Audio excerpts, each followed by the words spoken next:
Welcome to another episode of the Digenet Podcast. Once again, I'm Armand. With me tonight, we have Raymond McDaniel Yeah, and Quentin QT Tatum. There we go, guys. We were having an interesting conversation a second ago. We decided we needed to record this.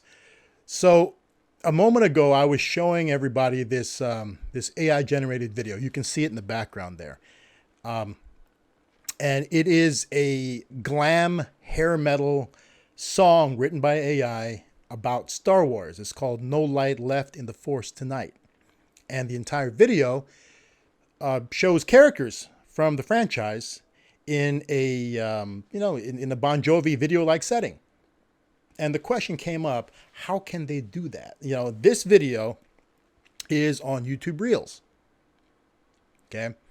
And it's running and somebody's making money from this. Okay, so the question comes up, how is that possible? And the reality is, there's a couple ways that you can defend it. There's the concept of fair use. So with fair use, you can, if you take somebody else's content or somebody else's, art and add significantly to it, make it your own, it becomes yours. And you can now, right. And the earliest example of fair use was somebody took an image of the Mona Lisa. Okay, and this happened in the 1920s.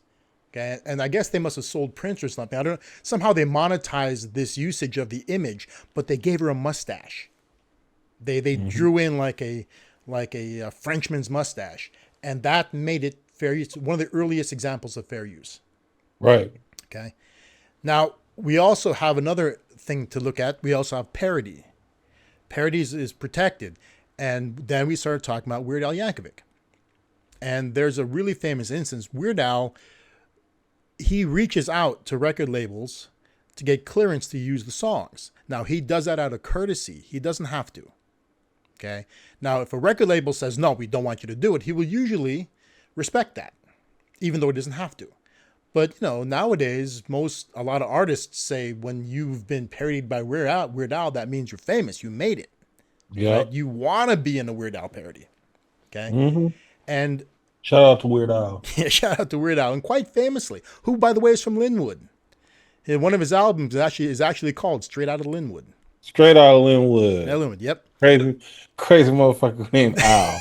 And that's his most successful album to date. Straight Out of Linwood contains the song White and Nerdy, which is his version of Riding Dirty. So, Riding Dirty, yeah. And it's pretty cool. That song actually surpassed the original in terms of rankings on the charts. What, at a particular time? No, it made it to a higher level than White and Nerdy ever did. On the pop charts, right? And surprisingly enough, so this is what's crazy. A lot of times his parodies, they create interest in the original work. So artists who he parodies see bumps in listening and sales. But quite famously, he reached out to a record label and got clearance, and he thought he had the artist clearance as well, and he made Gangster's Paradise into his version, which was Amish Paradise. And who did that again? Coolio. Coolio was actually quite upset about it initially. Okay, and Weird Al didn't know that, but Coolio felt that the song, the subject matter was just too important to be parodied. Right? He felt his song was just there was too much gravitas to the song for it to be parodied, right? And Weird Al did a dead-on awesome parody of it. In fact, he's playing an Amish guy, and it's crazy. At one point in time, it takes the hat off, and he's got Coolio's crazy braids. Yeah. Because, instantly you kind of like, that's a Buster move, Coolio. And rest in peace to Coolio. Yes. But I see it from Coolio's point of view, because honestly, that was a very serious song. That was a very, very serious movie. So I get it. But it's like, man, you didn't have to go hard on Weird Al. At the same time, though, so Weird Al ended up presenting, was it the VMAs or something? He ended up presenting with Coolio And Weird Al had the weird ass Coolio. He was dressed in his Amish outfit with the Coolio dreads, right? And he found out right before that Coolio had a little bit of beef with that, and so they got on stage and Coolio decided, I'm going to roll with it, and they were cool with it, but Coolio still felt a little something about it, right? Yeah. But later on, Coolio's gone now, but Coolio was interviewed about it, and he admitted that, looking back, he should have, Jesus, slapped Weird Al. That's how you feel. His thing was this. Later on, after thinking more about it and realizing, he's like, man, Michael Jackson didn't think anything of it. Michael Jackson, king of pop, right? Coolio basically said, here's me, here's Michael Jackson. It's Michael Jackson. Michael Jackson had nothing to say about it, so he should have been cooler about it too. So prior to Coolio's passing, all was made right, and Coolio was good with it finally. But yeah, so parody is protected, and if you've ever seen a Weird Al song, you know that pretty much it is the original song. And that's kind of funny because when you think about it, like consider this. You guys remember Vanilla Ice, right? Yeah. Okay. Vanilla Ice didn't get clearance to use what is it? The bass line from the song was Pressure from Queen and David Bowie. Oh yeah. Yep, that one. And so the label sued for it, and they won, and a huge chunk of his profits had to go to them now. You know what? I was just watching an interview about a producer where he was talking about he don't do samples just because of that. Mm-hmm. Like Sting. So yes. It was Sting. It was a rapper named, like, he's done it on a couple occasions, but most recently it was a rapper named Juice WRLD, and he took I forgot the name of the original song, but he remade it, and it was called oh God, I don't know, forgot the name of these songs. But the guy, like, pretty much like it catapulted Juice WRLD into like stardom because that was his biggest song. But Sting came and took 95% of it. Yes. Now here's something funny. Diddy did it too. I don't even know what song it was. Yeah, I'm Missing You. Now I remember that one. There we go. Now here's what I've heard, and they asked Sting about it, and Sting acknowledged it. Sting gets $2,500 a day. From Diddy's, I guess you can say estate, big for that because of that. So he makes. It probably might be lower now. Well, it might be. Well, I think they may have. Well, I don't know how they work the deal out, but Sting basically makes something like that number. It's crazy. But Sting, got. You know what? Sting actually went with that because remember, I don't know, y'all remember, but I was a big Diddy fan during this time. This is before all the allegations. Okay. So Diddy performed this at the VMAs and got Sting to actually sing the chorus. Okay. Right, like you kind of knew that Sting was on board with everything. Yeah. Even though like Diddy had to pay out a big, because that's what Diddy was known for during that time. He was just taking hits from the 80s, remixing them, because Diddy, for a hip hop industry, that's just what his claim to fame. He invented the remix, and that's all he did. He invented the remix. That song he did. I'm Missing You. He used that. That was like a tribute to Biggie Smalls. Yes. And it was. I remember that was like, that's still when like CDs and tapes were still being sold. That was like one of the biggest songs ever. Yeah, it's amazing. That was a song in the summer. And I'm sure that I guess Sting receives royalties, but he's because once the lawsuits go through and the royalties are received. I mean, I guess if you want to have the guy, so Sting singing the chorus and appearing at, was it the VMAs? Appearing at the VMAs. Yeah, I mean, like Sting said, I'm earning anyway. And how much you going to pay me for this? Might as well. Might as well. I'm going to make the song bigger. Yeah, make it bigger. Yeah. Yeah. Like, I think with the Juice WRLD situation, he took it, he more whined about it. Like, oh, he's taking 95%. Well, you took his song.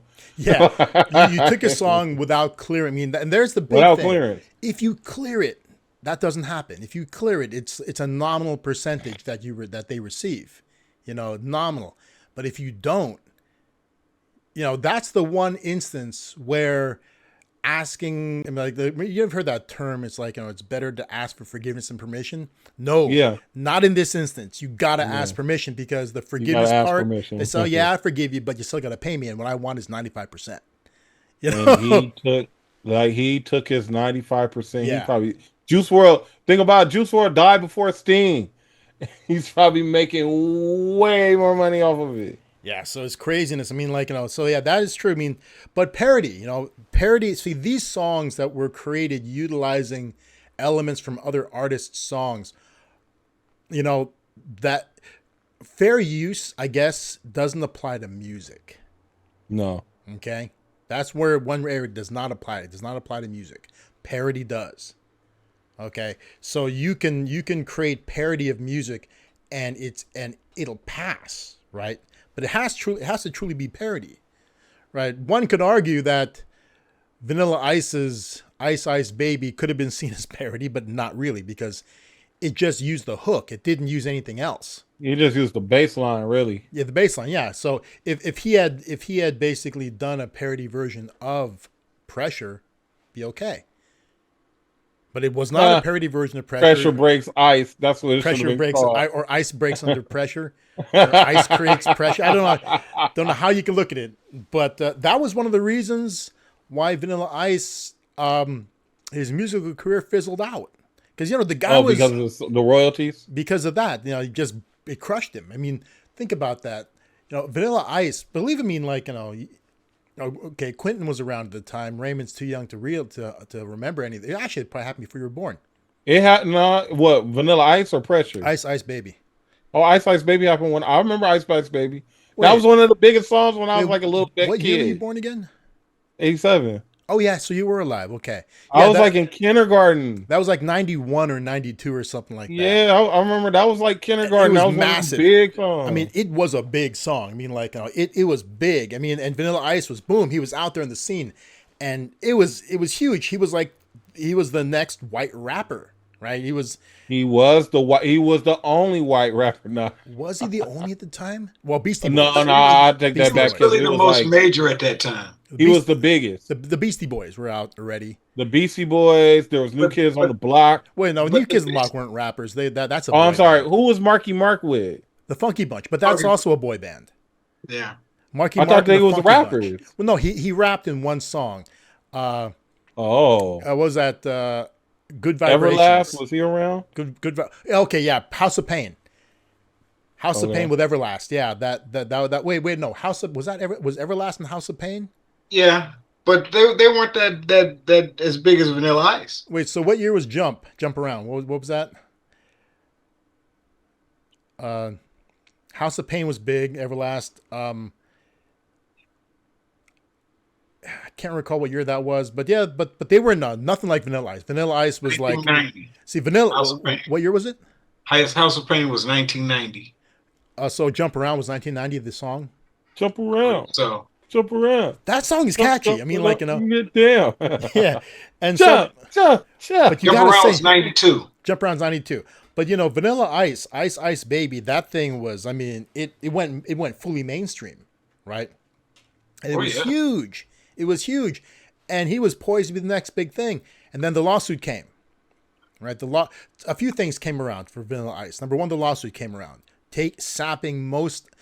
If Sting got 95% on Diddy, I wonder what Queen got on that. Queen and David Bowie. I will want 95% too. Yeah, they probably took the big bulk of it, and Vanilla Ice was left barely being able to afford his 5.0. Yeah. And then that happened, and then they did a deeper dive into his background, and Vanilla Ice was, dude, he had the whitest name in the world, something Van Winkle, right? Robbie Van Winkle. Robbie Van Winkle. Rob Van Winkle. He tried to become Rob Van Winkle in his later days, and it didn't work. Yeah. He was like, "You're forever Vanilla Ice." And it turned out that he did that he was not from the streets of Miami as he would have you believe. He grew up in some suburb somewhere else, and He's like most of them. he's just a white dude who could with some rhythm. The dude could dance. I mean, like he could dance. He looked good.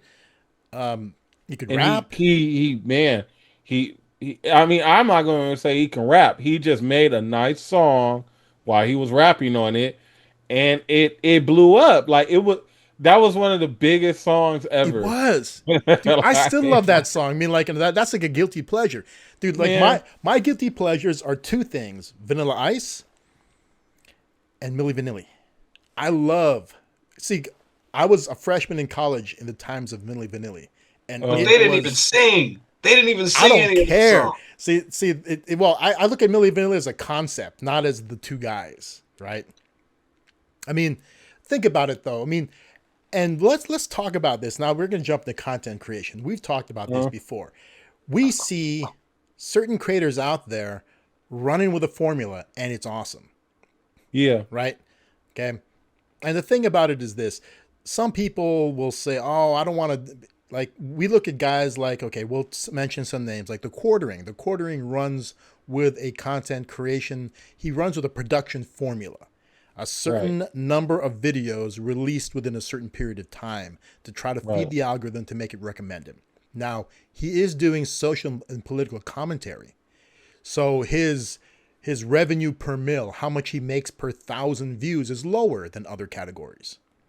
Okay, so those guys in that space, you know, they have lower RPM than others. Okay?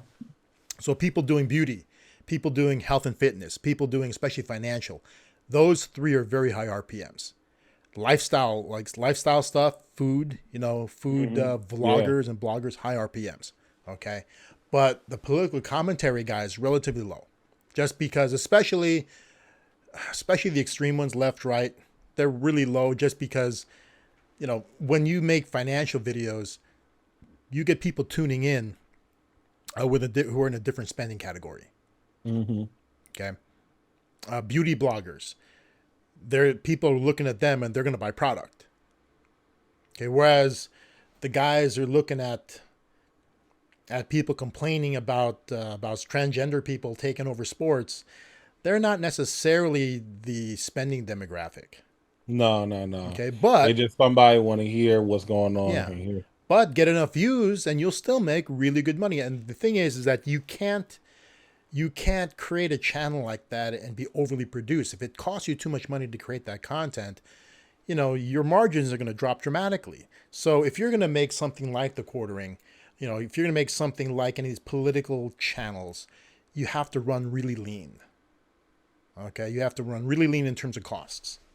Oh yeah. Okay. You have to, in order to make it profitable. And the great thing about it is most of these guys are just regular people in their spare bedrooms making content, and the money they make is really, really good for what they do.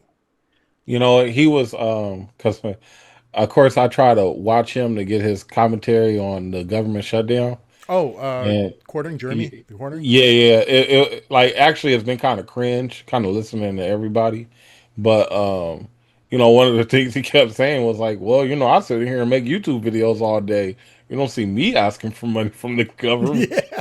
Like, shut up. I mean, they know they know their place in the world. Like, okay, so the opposite, not the opposite, but a different version of the Quartering is Shoe on Head. Okay, yeah. Okay, now Shoe on Head. Now she has her own shtick. She is. It's funny. She claims to be a progressive feminist, but I guess I mean, you can't be a straight feminist. Yeah, you can. I mean, like, you know, feminism doesn't necessarily have to be blue-haired, crazy-ass gay people. Okay? You don't have conservative values. There's nothing bad about gay folks. It's when you combine all these things together. Like, you know, when people are intolerant, right, on both sides, that, you know, that's where things get out of hand, right? And that's why you get a lot of people who fall in that feminist spectrum that you just hate because they're intolerant people, right?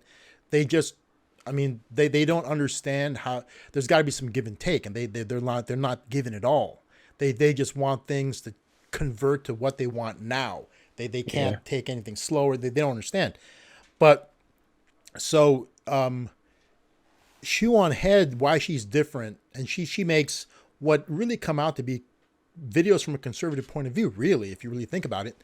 But the thing about her is that she makes far fewer videos. She makes one every few days at the most. Oh no.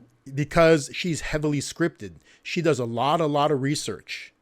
Mm-hmm. So she's not just reacting to news. She's basically, she's written a term paper about the subject.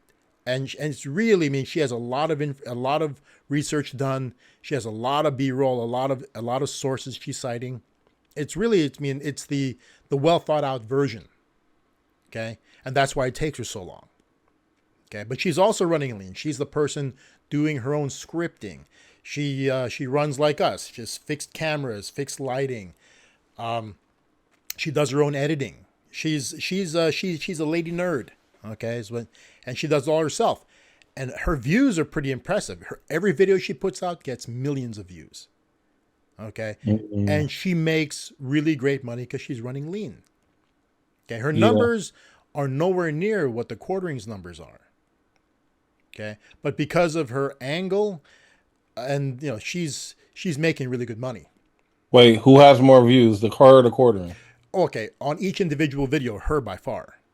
But when overall, you add up all his videos, I don't know.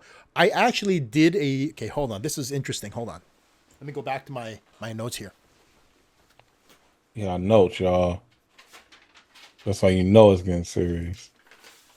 This is like real content creation.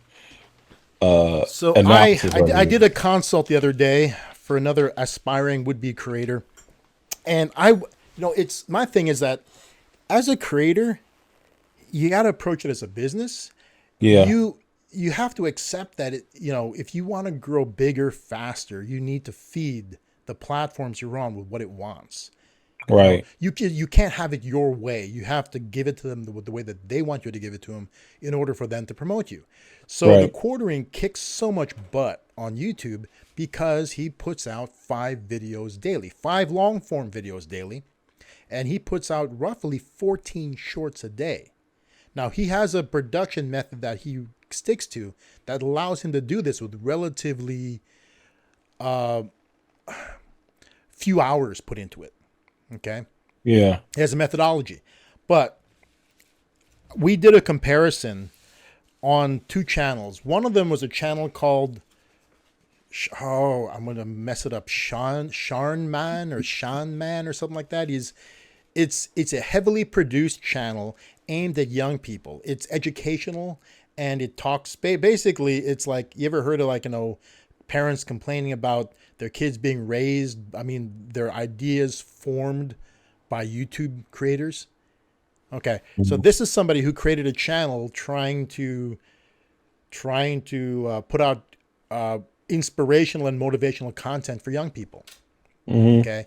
And it's a studio. So he created all of his videos, his long form videos are like little after school specials. He has actors in it. It's professionally done. The cameras move, so he has camera people. So it's not just fixed cameras. It's heavily produced. Okay. And it's costing money, serious money. And if you look at it, that there's got to be investors behind it, or he's risked a lot of his own personal money somehow. And he's doing well. Okay. So we took a look at his production and we determined that, okay, so we went back a month. So we looked at the videos from the month before, added up the views. Okay. Because, the way YouTube works, pretty much your videos cap out after the first month. After the first month, you're going to get trickle views. They're not going to suddenly explode after they're out for a month. If they're going to get massive views, they're going to get massive views when they first get released. Okay. And Quentin, add these up for me. Actually, I don't need you to add. It's 7 plus 10 is 17 plus 8 is 25 plus 9 is 34.7. 34.7 million views on the videos released within that month. Okay, so that channel garnered 34.7 million views in a month's time for videos released 2 months ago. Okay. Mm-hmm. Okay. Now, the quartering. The quartering. Quartering in that same period of time garnered 15.3 million views on his videos. 15 million views in a month? In a month. 15.3 million in a month versus 34 million. So about a little less than half. But you got to realize the cost in producing those videos. Okay, so the quartering has been, he tries not to make videos about YouTube money, but he does talk. He's constantly trying to get you to follow him on all these alternative platforms. He wants you to be on Rumble. He wants you to be on all these other platforms. Yeah. Because of the kind of content he creates, he runs the risk of not only demonetization, but deplatforming. Yeah. So he wants to get his audience on other platforms that don't treat conservative creators harshly. Okay. So he was talking about it, and he said that the way things are running right now, on the same number of views, his revenue has dropped more than 30%.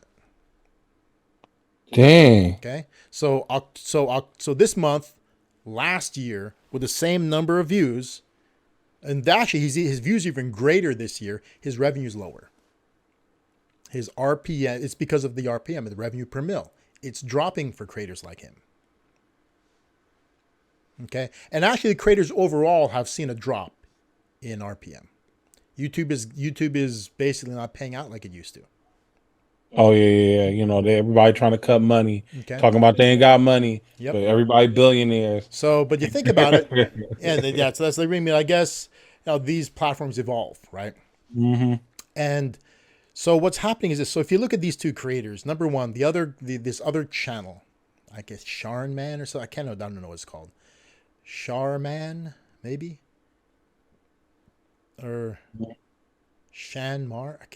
Quentin, could you look it up? I'm looking for it. I can't find it. Get on YouTube and it's two words. Shar, SHARR space MANN. He's a the creator is Indian American, like Indian, from India American. Shari Man. Is that how it's? SHARRYMANN. What kind of content is it? Let's see. New Punjabi songs? Nope, that's not him. He does not do that. It's skits, like long form skits. Anyway, so his content definitely has a higher payout than the quartering does, because it's aimed. But it takes a lot more to produce it. A lot more, and because of the intricacy of producing, he can release less. So he's getting more views. He's getting a ton of views per video, but he's making far fewer videos. Yeah, but but if you think about it, in the end, he probably earns more. I mean, like his earnings versus the quartering have got to be way, way, way higher, right? But his costs are way, way, way higher. So costs are way higher. I mean, dramatically higher. And the amount of time it takes, so the amount of effort, the amount of work being put into it, everything is scripted. So he has staff people writing the scripts for these videos. He has actors he hires to be in the videos. And then of course there's got to be if you're working with all those people, there's going to be a director, probably him. There's lighting people. It's legitimately a real production. Okay. Whereas the quartering can roll out of bed, and because he talks essentially about the same thing over and over again, he's focused on specific news stories as they evolve, and he just has to watch the news, see the latest developments about what's going on, and he reacts to it. Yeah. Right. Like I was just doing the analysis because I was kind of interested. Like the only person I know that's doing it on a quartering level, but it's kind of similar as Candace Owens. Candace Owens is doing 24 million a month. But the way she does hers is like there's one show every day. It goes live, and she's getting 1 million per episode. Okay. And it's minimal editing. Of course, you can tell that there's an editor there, and she puts in the research time. Okay. So it's research, minimal editing, so it's like both best of both worlds. You know what I'm saying? I mean, combining like the shoe on head thing, where it's like the research and minimal editing, like quartering. Does she? And You think she has? You think she has production staff on site when she she does does it? have a production staff because she talks about a production staff. Okay. She talks about the producer. Of course, they have an assistant, and there's other people there. Like if I had to guess, she has anywhere between 5 to 10 people. Yeah. So it's like a talk show. I mean, she has researchers. See, the thing Yeah, she about definitely she yeah, has she has researchers. She can't do all that researchers, herself. and she has there's probably a teleprompter running, and There is a teleprompter yeah. running, See, and she reads off it very well. yeah. The thing about the quartering, why it's so easy to be him, is okay. So think about it. Okay. So you two guys know me pretty well. There's like what topics do I have a great passion about? And you know, in your vlog, you come back to it, right? If you talk about things you have a great passion about, you don't need scripts, especially No, if there's constant updates. I mean, like, you know, let's say, for example, I try not to be passionate about things about current events, right? Because if you're passionate about current events, a lot of times that's just a you're setup. gonna be out there no protesting no kings if Yeah, you're passionate about current it's just a events. setup to be pissed all the time, right? Yes, That's what it is. In the end, right? So, like, okay, so I can talk. I'm okay. I'm passionate about creating content simply, right? The easiest road to putting something out there. That's what I'm passionate about. I'm passionate about just doing it. Don't worry about everything being right. Just get out there and do it. And you know, I have a lot of frustration around that because most of the people I consult with are too concerned about how they come off in true. public. Okay, and you know, it's that's a problem because they're being told to just do it and they agree I should just do it, but then they find reasons not to just do it. Oh, I talked to my brother-in-law and he told me this. You know, oh, he said, oh, if I do this, then people were gonna make fun of me and blah blah blah. Or like, thing is, when you create, it is a job. I mean, look at it as a business. It's a maybe not a job, but it's a business. You want to create content and be financially successful. Okay, you know, actors play whatever roles they can get, especially in the beginning, because they need to make money from it, right? Yeah. Okay, I mean, there's okay, later in their careers they might make certain changes and demands, right? But many actors now, it's a little bit different in today's world, but in the 80s and 90s and early 2000s, a lot of actors would do nudity Yeah. because they had to, you know, because otherwise they ain't getting the job. They're not a big name, and somebody else who's not a big name is willing to get naked, and boom, they're doing it because they have to get the jobs. When And they they gotta pay their rent. got to pay the rent, when they become a big thing, they change their minds because they can. Yeah. Okay, some actors will play against their orientation, right? Yep. Straight guys that play gay guys that play straight guys, hmm right? We saw Will Smith do it. Where was he gay in? What was that movie? I don't know why I want to say 7 pounds. It was like an older movie. Oh, you're talking about 6 Degrees of Separation. Yes. Yes. Okay. We seen a. I brought him up because that's just the first ones on my Yeah. mind. There's several other people who did it. And And I'm oftentimes, just you know, saying. and the thing is, a lot of times, an actor trying to be taken seriously, will look for a dramatic role where they have a chance to be a gay, like a straight actor will play gay, because that shows a range, Yeah. I right? mean, we saw it with Jake Gyllenhaal in Brokeback Mountain. Yeah, I never saw that. I know. I ain't never I saw it. made jokes about it forever because you know I essentially know what it's about, right? But Yeah. I never got into seeing it. Yeah, he did. Him and Heath Ledger, Heath they play Ledger. gay cowboys, right?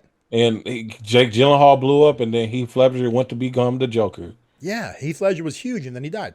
But you know they play against type. Yeah. Like Brad Pitt has been trying to win an Oscar for years, taking on the wackiest roles you possibly. You ever seen that movie 12 Monkeys? Brad Pitt's playing some crazy ass Oh, it's like it's a 90s movie. It's a time travel movie. Uh huh. And he's in that, and it's Bruce Willis going back in time to try to stop this plague from happening. And Brad Pitt is in it, and he's doing this really weird thing. He's got a lazy eye. Brad Pitt is basically straight actors try to play gay roles, and super handsome actors and actresses try to play ugly roles, trying to win Oscars. Oh, right. Brad Pitt's problem is you can't make that dude ugly. Give him a lazy eye. Still good looking. Still good looking. He's still gonna be fly. That's one of the flyest people I've ever seen in my life. He finally won an Oscar relatively recently for Once Upon a Time in Hollywood. It finally came around for him. Yeah, or it's like Denzel when, even though that's still a good role, but it was like Training Day. Like it's crazy, but it's like, dang, I hate to say it, it was one of his best movies. Yeah, he had to play a pretty crooked character, but I think that's the only Denzel movie I'm gonna pop in each and every time. Yeah, I mean, it takes a stretch to get an Oscar. Most guys who play comfortable roles, they're the same guy every time. They don't win Oscars. No. Right? Like no one's giving David Hasselhoff an Oscar for playing anything that he plays, because every time David Hasselhoff steps on the screen, he's David Hasselhoff. David Hasselhoff is not the new. He's the Hoff. The Hoff is one of the more recent incarnations of Shatner. William Shatner and David Hasselhoff are guys known for basically taking every role and making it into them. Right? So you get David Hasselhoff and you say, okay, David Hasselhoff, you're going to play this character. And we want you to play it basically as David Hasselhoff. Right? That's the reality of it. And Shatner, I want you to be David Hasselhoff on the beach. Baywatch. David Hasselhoff in a Trans Am. Knight Rider. Okay. David Hasselhoff singing and dancing. Almost anything. The dude can sing and dance. Wait a minute. I don't even know what Knight Rider was about. It was just David Hasselhoff in the Hoff. You can't hassle the Hoff.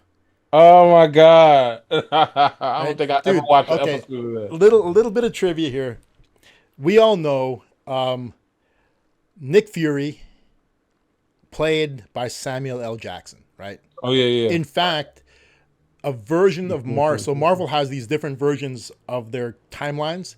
Yeah. And in the comics, they based, and this is before the movies, they based Nick Fury, the look of him, on Sam Jackson. So if you pick up these comic books, really, they use Sam Jackson. I thought Nick Fury was like a character they made in like the early 70s. He was, but they rebooted it, and it's like, I forget what they call it, the Marvel 54 or something like that. Oh, so they made a different. Yes. Yeah, I see what you're saying now. So okay, the modern version of Nick Fury, the like the 90s and beyond Nick Fury, was Sam Jackson. And so getting him to be Nick Fury in the movies was like a major coup, right? And luckily for Marvel, Sam Jackson's not aging.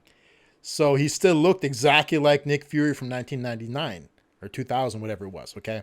But this is something you don't know. Well, some people know it. The original Nick Fury is a white dude. The original Nick Fury fought in World War II, okay? And he, I want to say he got some version of the super soldier serum that made Captain America. So he got some version of it. It didn't make him like Captain America, but it made him age slower. So that's why he's still around. And Nick Fury is a white dude with an eye patch, smokes a cigar, and he has my hair. He's got the white sides. Yeah, right? I think I did. That's why I was saying, like, I don't remember. That's the original Nick Fury. Nick Fury, Agent of S.H.I.E.L.D. That's the original. And they came back and made him black. And they made him black. But here's what's crazy. Before Marvel did all this Marvel shit, they had made some movies. And the first live version of Nick Fury to ever hit our screens was David Hasselhoff. Oh, he was in one of those. He was Fury. Was it in like what movie was it? Was he in? Was it in like the Hulk or something? No, it was a Nick Fury movie. Nick Fury, Agent of S.H.I.E.L.D. Yeah, Nick Fury, Agent of S.H.I.E.L.D. 1998. 98. And it was a movie? Yes. And they gave him everything. They gave him the eye patch, smoking cigar, the stubble. They gave him the white hair on the side, everything. And dude, he looked just like Nick Fury. but he acted just like David Hasselhoff.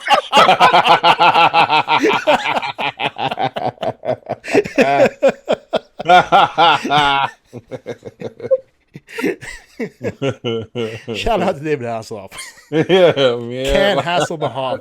Sorry, guys. We at this moment we are hassling the Hoff. We hassling Hoff. But yeah, man, I mean, but yeah. So that's he's the original. I mean, that's how the original Nick Fury looked, and now it's Sam Jackson. So, I mean, but Sam Jackson is just like a version of David Hasselhoff. Every movie he's Samuel L. Jackson. that's Django, true, isn't it? Yeah, and Django, guess That what? is- That was just Samuel L. That Jackson. is absolutely true. He is. He's always Snakes on a Samuel L. plane. Jackson. Snakes on the plane. Snakes on the plane. Oh my Still God. Samuel L. Jackson. He was Samuel L. Jackson as Nick Fury. It was just he got some superheroes behind him.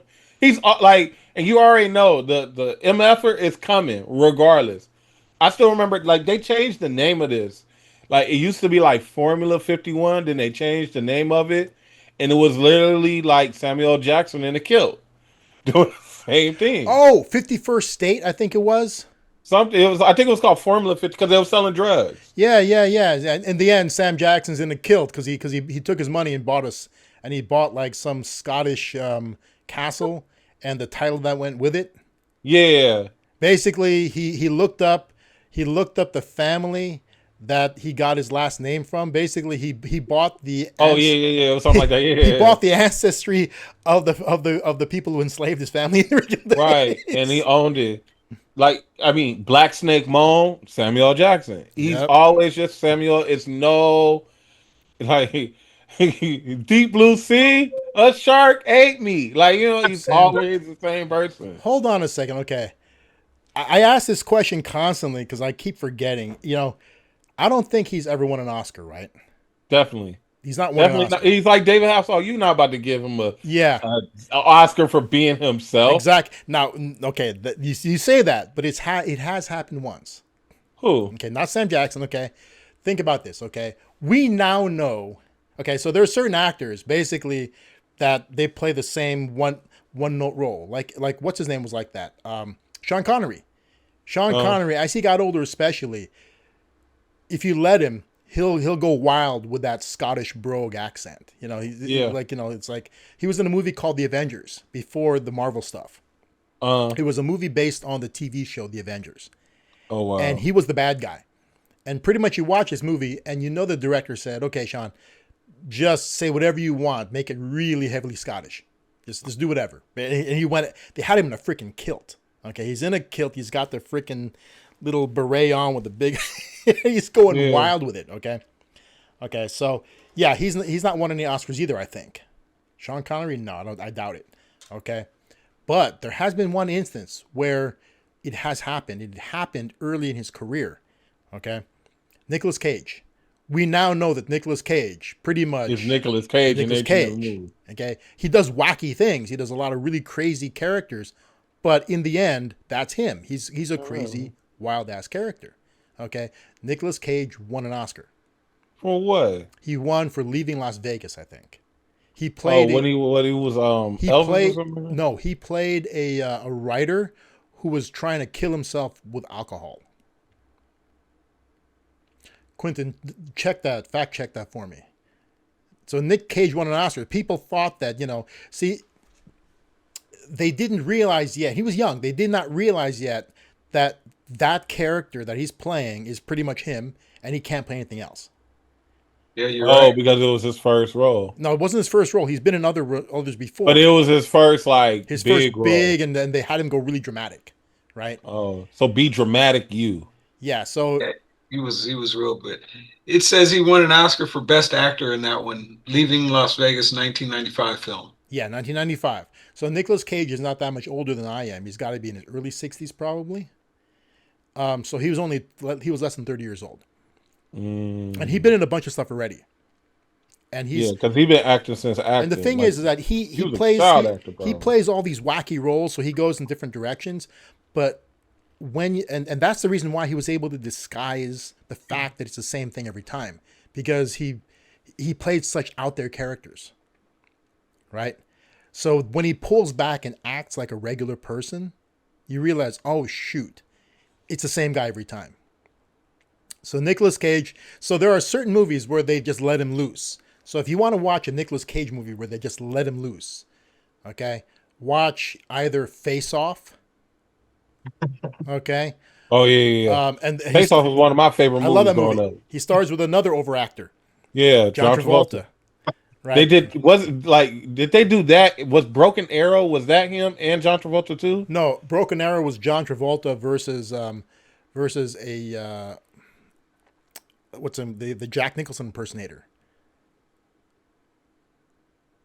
Christian, no, what's the guy's name?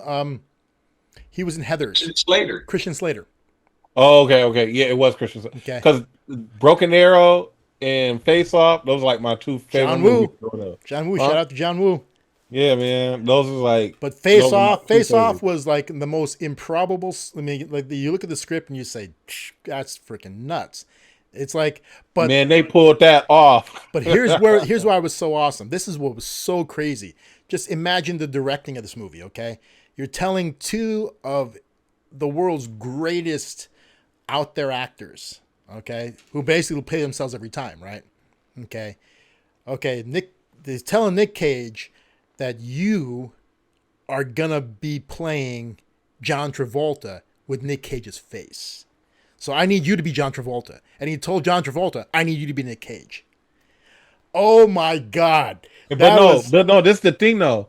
Be serious about it. Yes. It was amazing. It was amazing. You're a drug dealer and he's in the army. You have to be serious. Dude, it's amazing. It's the best movie. It's great.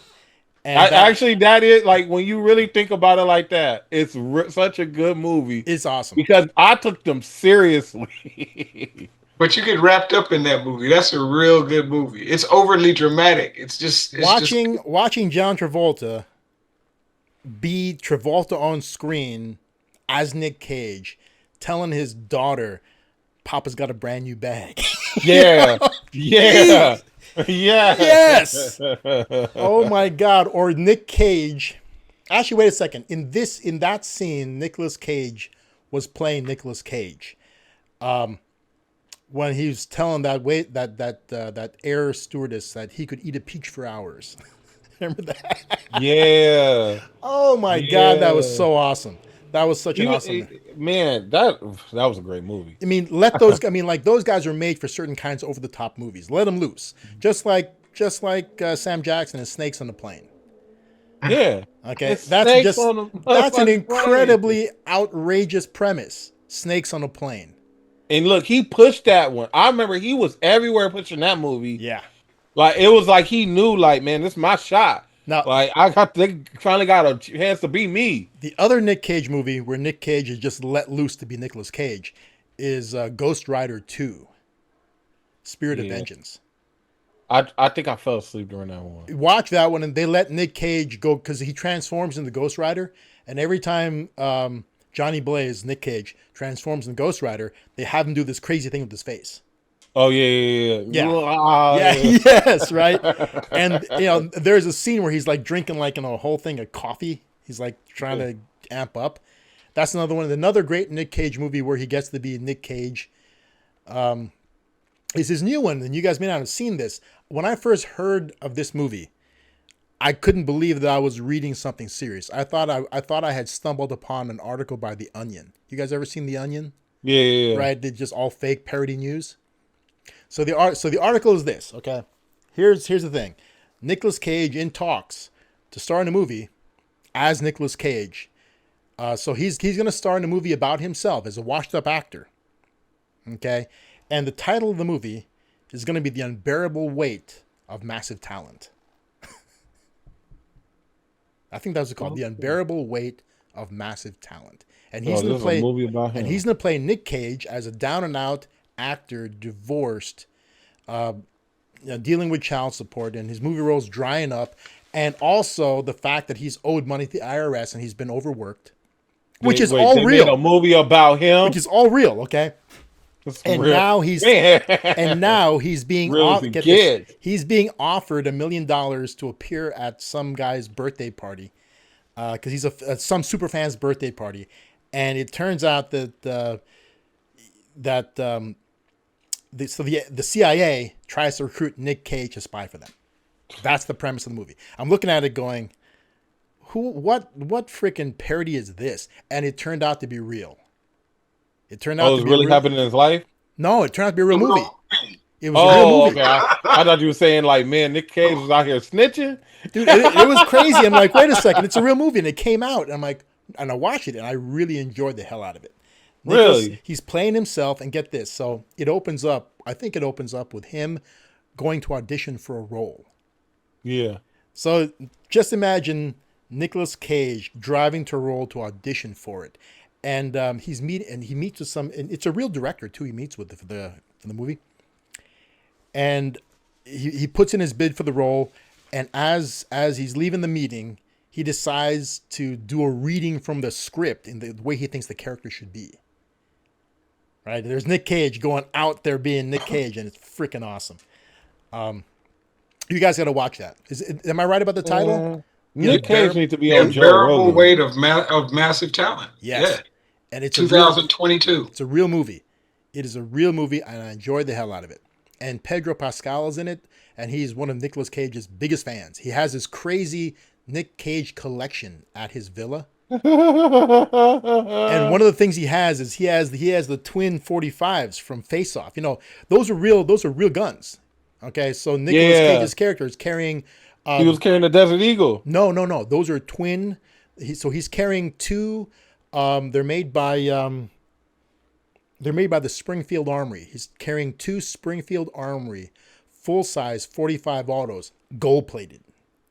He's carrying two of those in the movie, and they're not inert prop guns. They're real 45s that he's firing blanks in the movie. Okay, and Pascal's character bought them, and they're being displayed in his collection room, held in the hands of a wax dummy of Nicolas Cage. Okay. Oh wow! So it's a wax. What was his character's name? He was Castor Troy. Yeah, it's Castor Troy. So it's a waxwork of Castor Troy holding the 45s, right? Yeah. And Nicolas Cage is looking at that going, he sees it. And Pedro Pascal's character is a little bit embarrassed because he's that big of a fan. And it's like he's letting him see his collection. And Nicolas Cage goes, "Where in the world did you get that? It is grotesque." And then he goes, "How much you want for it?"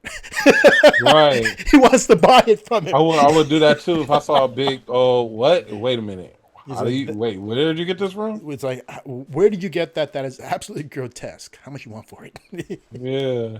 And of course, you know those guns end up playing a role in this movie. He ends up getting a hold of those suckers to be used in this movie. You guys got to watch it. The Unbearable Weight of Massive Talent, underrated film. I enjoyed it immensely. And Nicolas Cage is a huge fan of movies.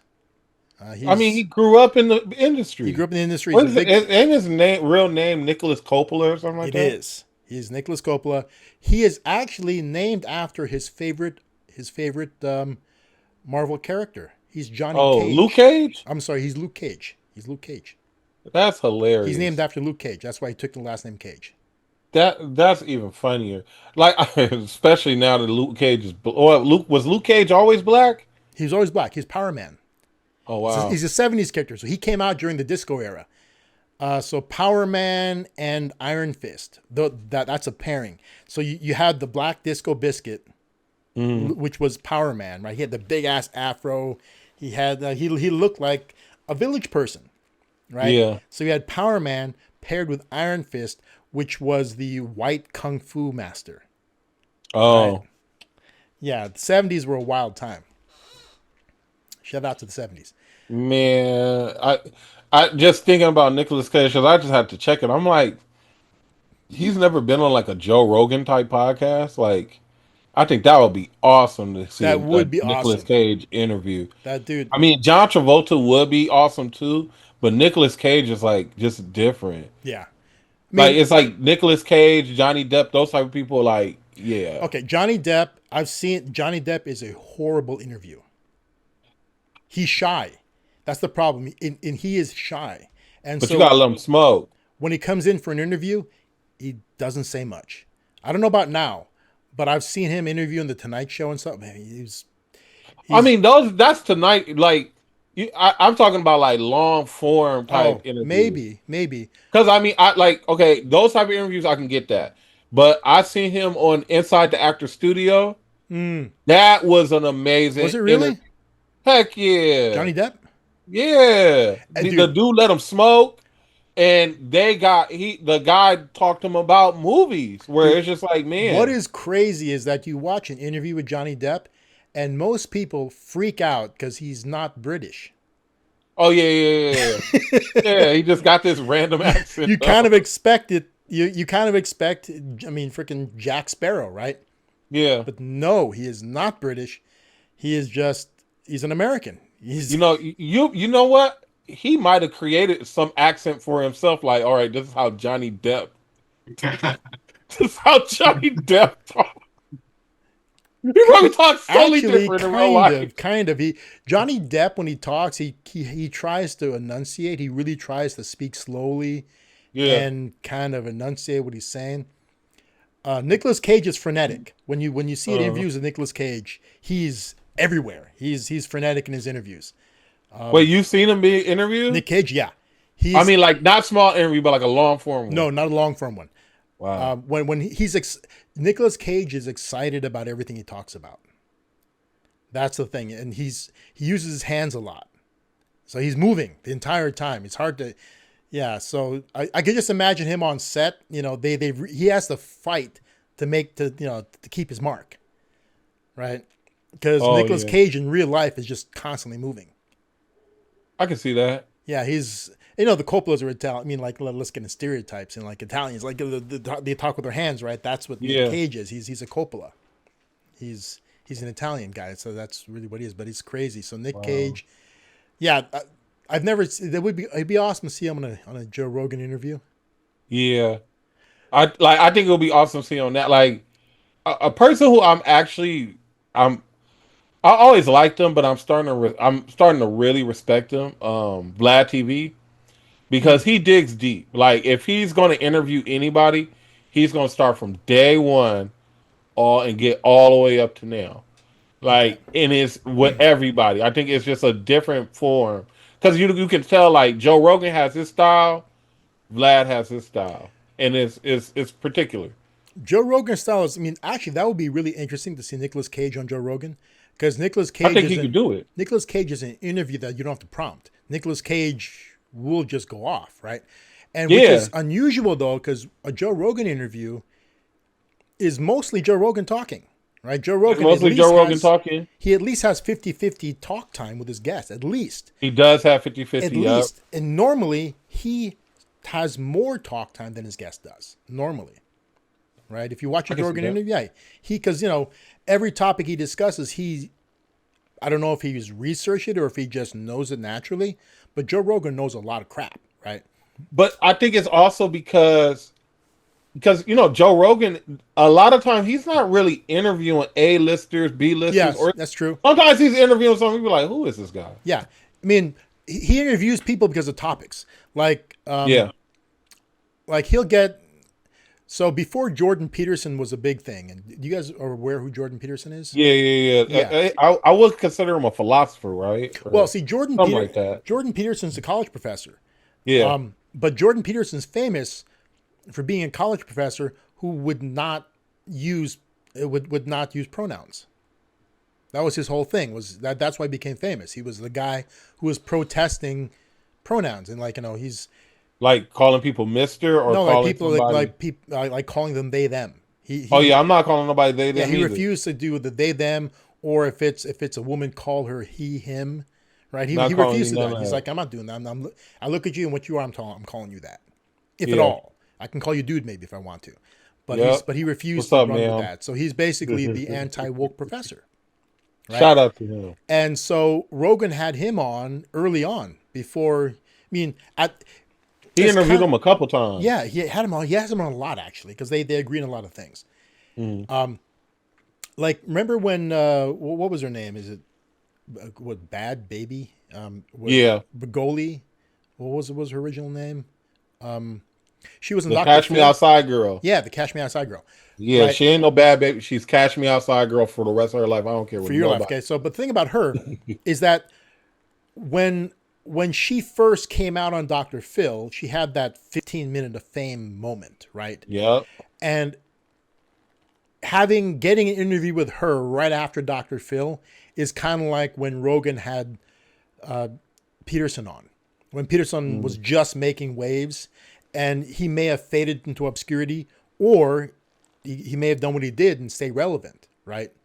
So Rogan had him on before he was a thing, right? Is he going to stay relevant or not? He was just a news blip at the time. Rogan had him on. So when Rogan had him on, he wasn't really anybody beyond that 15-minute of fame yet. So he brings on people that are not famous, but they're famous for something. Yeah, a topic. They're famous in their own little right. Yeah, within a topic. Yeah, so he brings them on. He'll bring on an expert in something, just to talk about it. Yeah, like one recent person I see him. He brings on Ian Edwards. Ian Edwards is like a comedian's comedian. Like if you're a good comedian, you know who Ian Edwards is. But the masses don't know. Like this is probably the first time you heard about. It is the first time I heard that name. Yeah. Ian Edwards is the truth, and he interviews them all the time where I already know they're talking about comedy. Okay. You know, I might tune in just to see if they're gonna make me laugh. Ian's gonna make me laugh. Ian is a person where like it's never been a time I've seen this guy and he didn't make me laugh.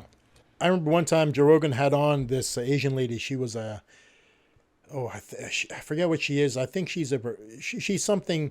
She's an expert in the field of sex in some way. I can't remember why, but like from an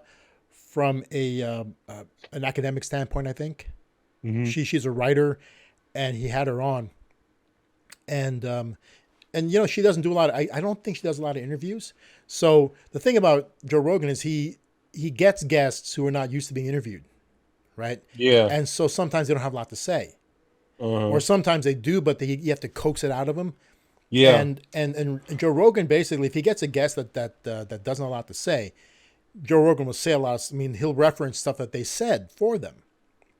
Right. So he really knows how to draw an interview out if the person is not that open. True. Right.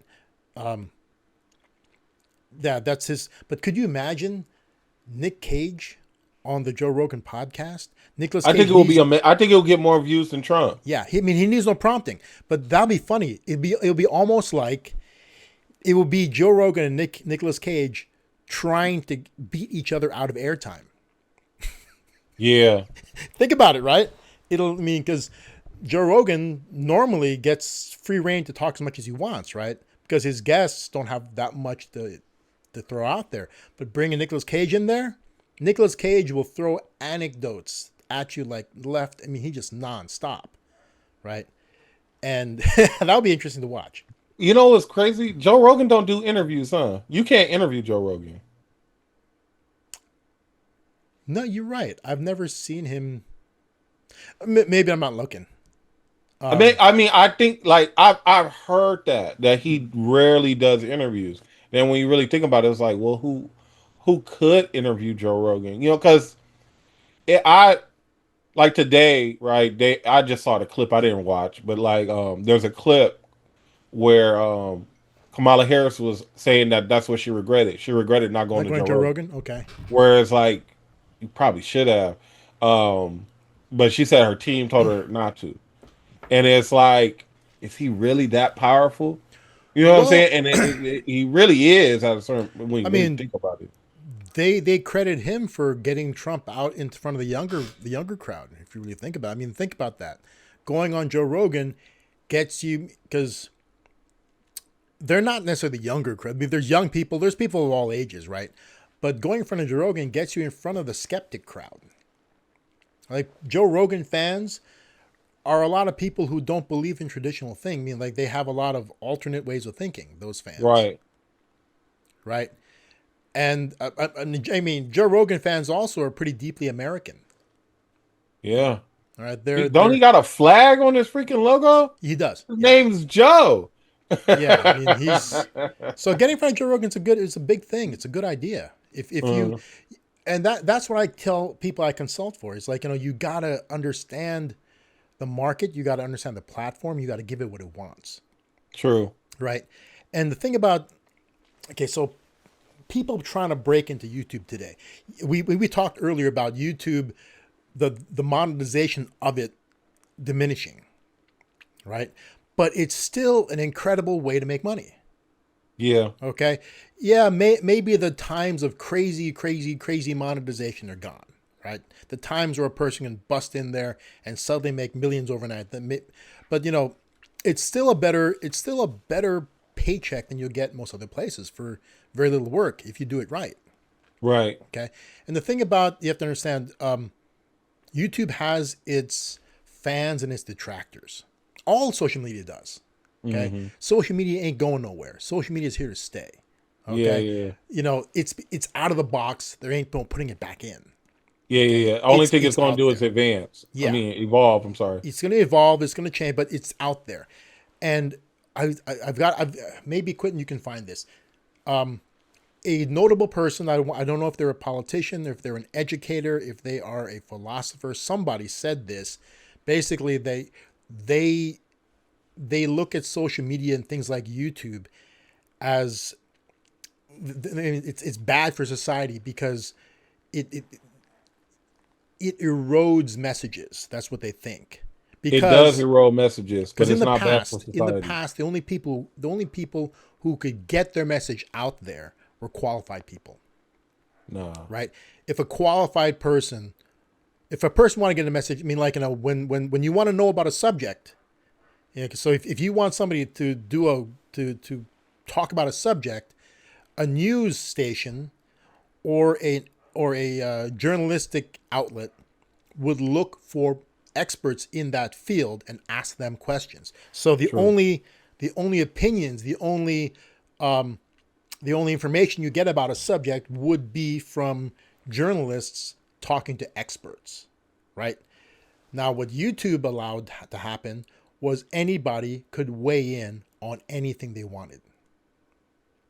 Yeah, I mean, but the only thing is, like, to the contrary of the whole a qualified person, just because he's qualified doesn't mean he's telling you the truth. True, but that's why I disagree with his statement. Like, I feel like because it opened up, I mean, the only thing is, like, I understand it does erode the messages. I'm going to agree with that. But if you have discernment and you know how to filter out the right information from the wrong information, where I'm gonna keep it 100 with you. I'm still getting better at it. I still have been wrong about certain things. Yeah. See, but Raymond, I'm cutting there. Here's the problem, though. Okay.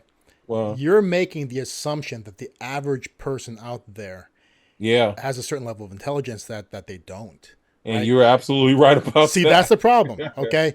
This is going to sound horrible, right? But the majority of this country needs its information filtered before it's given to them, because, I mean, you can't assume a certain level of intelligence.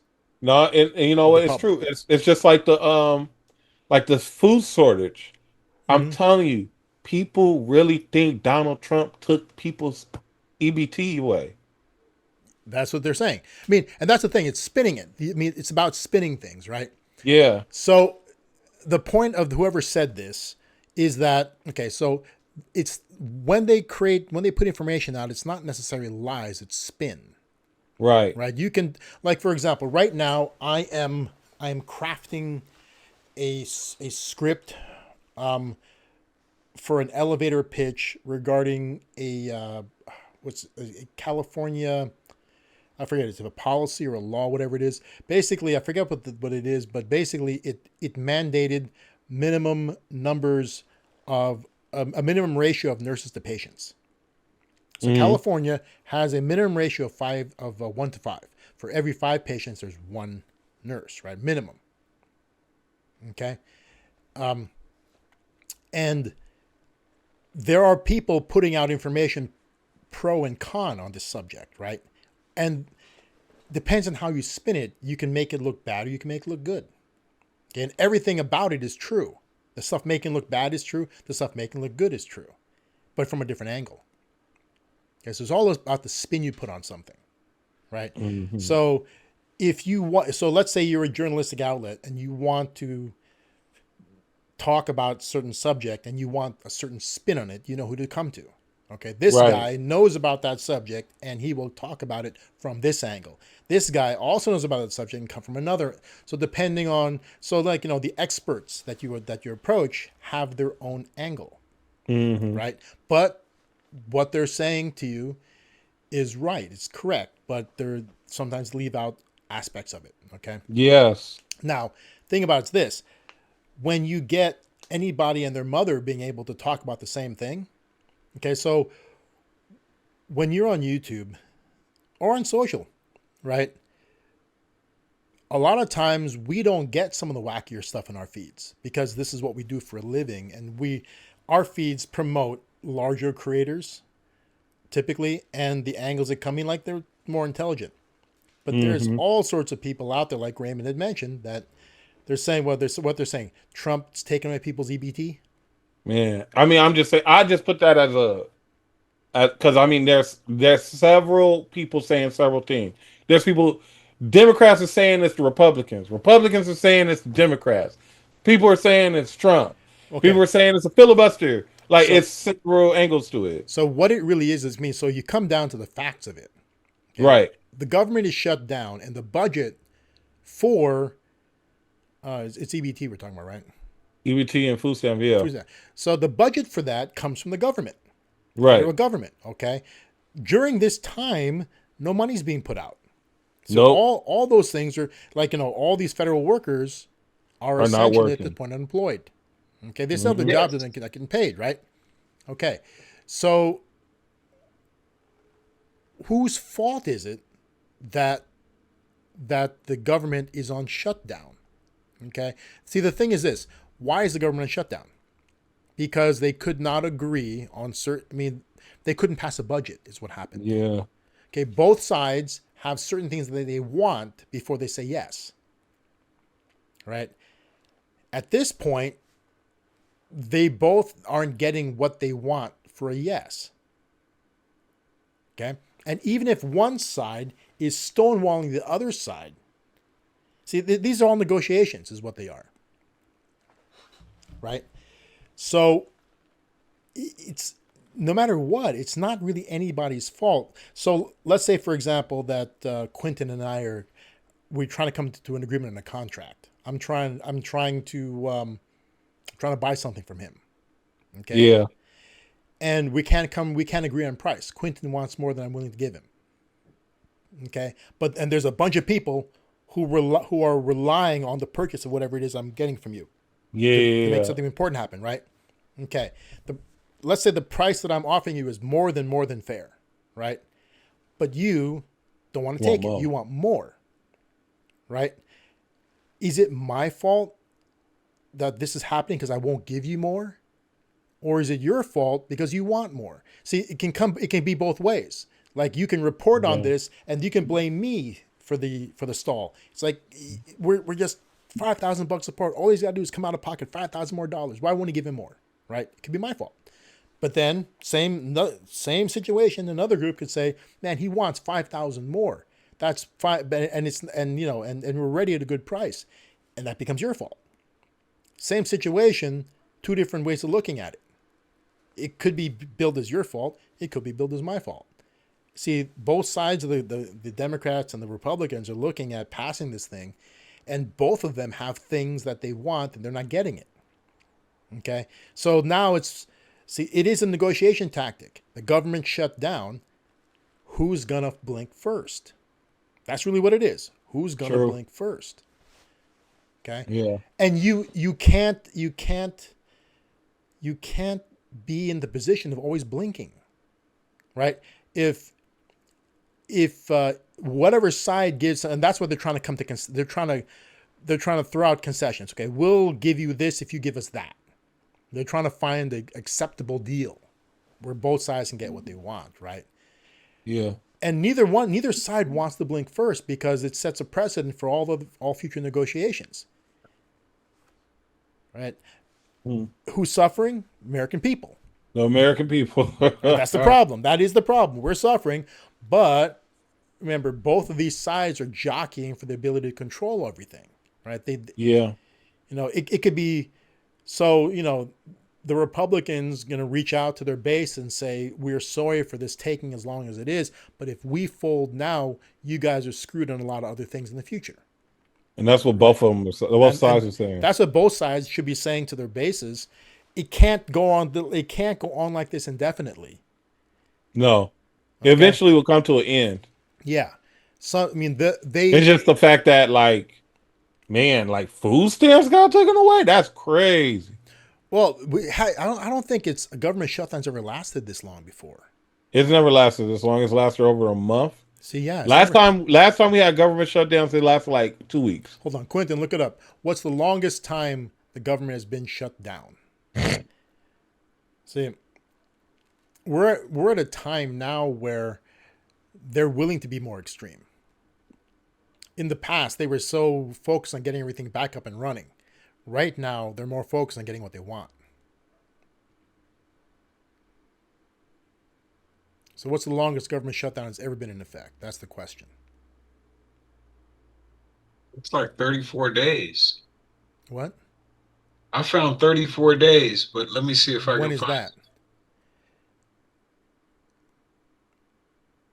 Or is that counting now? That looks like it's counting now. Oh, okay. This is the longest. So then this is the longest. I guess what's the second longest? Yeah, what's the second longest government shutdown? Since 1981, there was 2 days, 3 days, 21 days, 35 days. 35 days is where we're at, Donald Trump. The longest before that looks like it was 21 with Bill Clinton. Okay. 16 with Obama. And a few with Ronald. Oh, so this happens way more often than we thought. Well, this happens all the time. This happens all the time. Oh, okay. Remember, okay, so when they create budgets every year. Yeah. And if they can't agree on the budget, it shuts down. This is just the longest. This is the longest it's ever been. Yeah. Previously, Ronald Reagan had a few. He had like 2, 1 day, 3 days, 3 days, 2 days, 1, 1, 1, 1. Yeah. It happens. I mean, shutdowns happen more often than you think because it's the way they negotiate for stuff they want. Yeah, I guess this is just more publicized, and this is the first.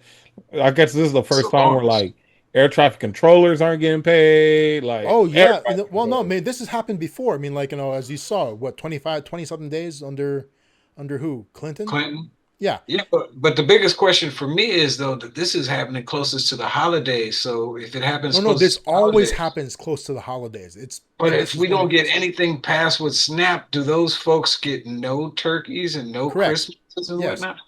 That's totally correct. I think everybody got to go to a food bank. Yeah. See, remember, now this highlights this. Okay, now we're shifting gears to another topic. This highlights something. The reason why all these programs are getting shut down is, there's a lot of them, and the government has a certain amount of money it can spend on everything, right? There's a budget, and they have to allocate that money to different areas, right?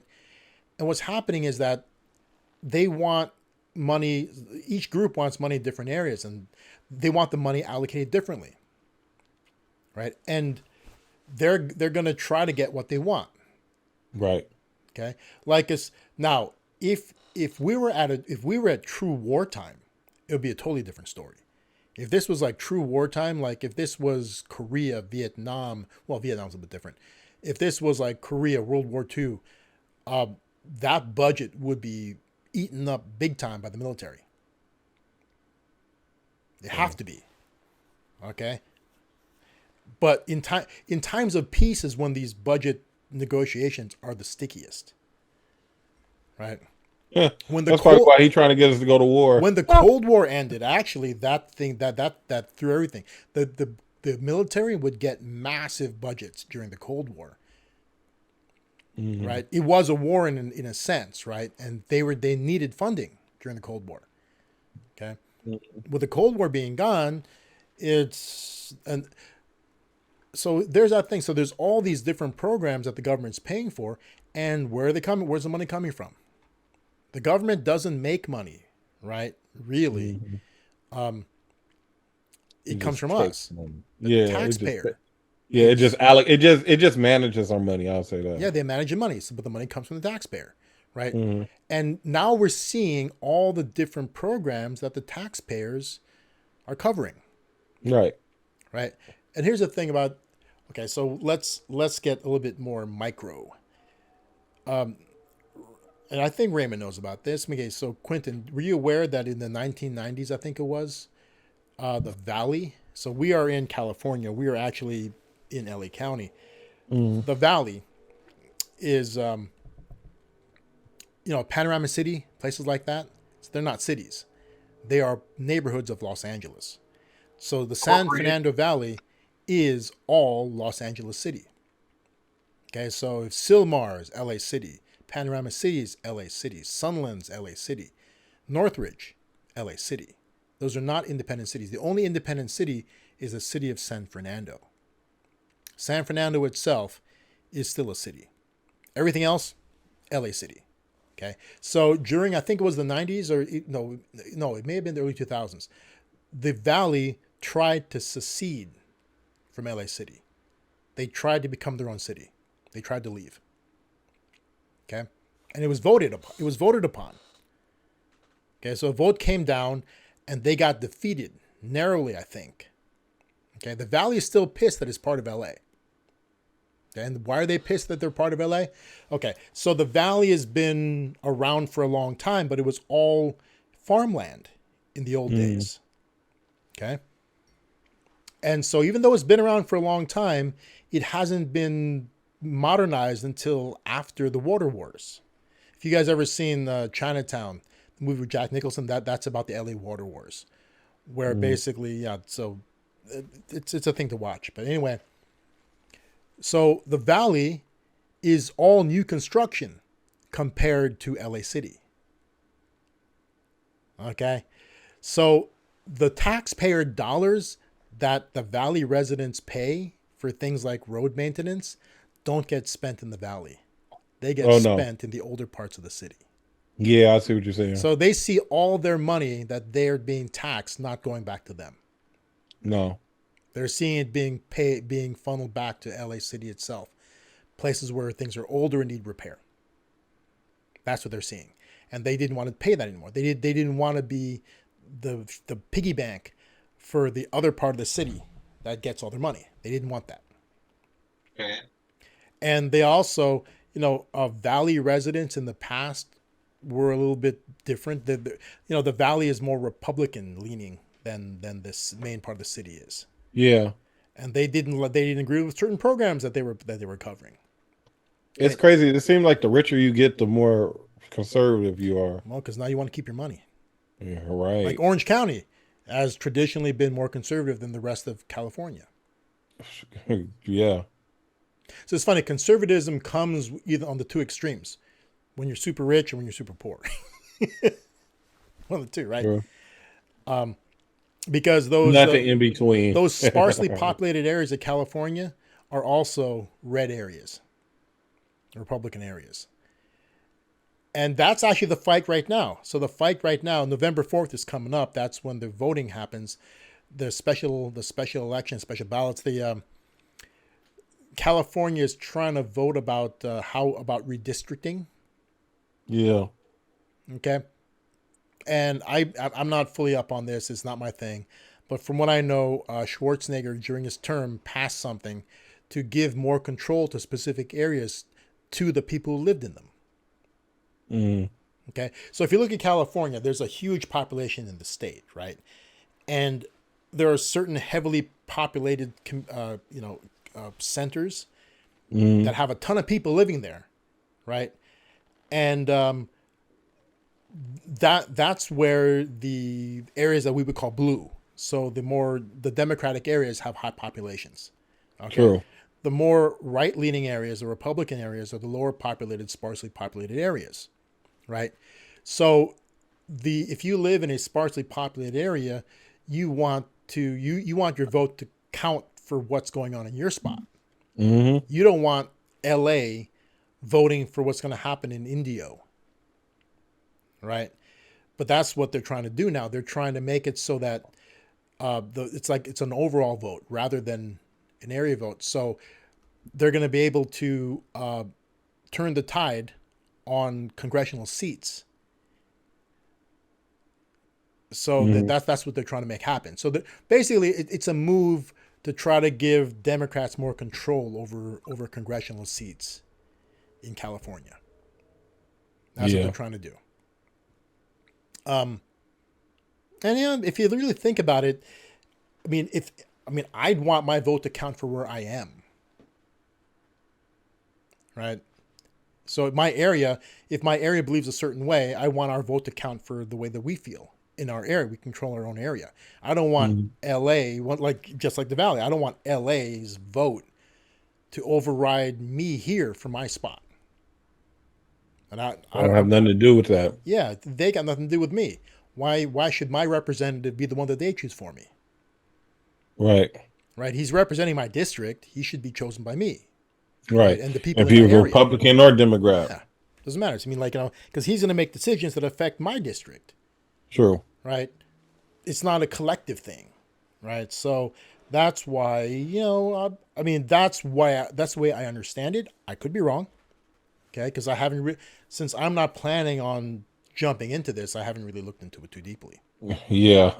Right. We have that conversation. Yeah, the conversation, right? I will flourish no matter who's in office anywhere, right?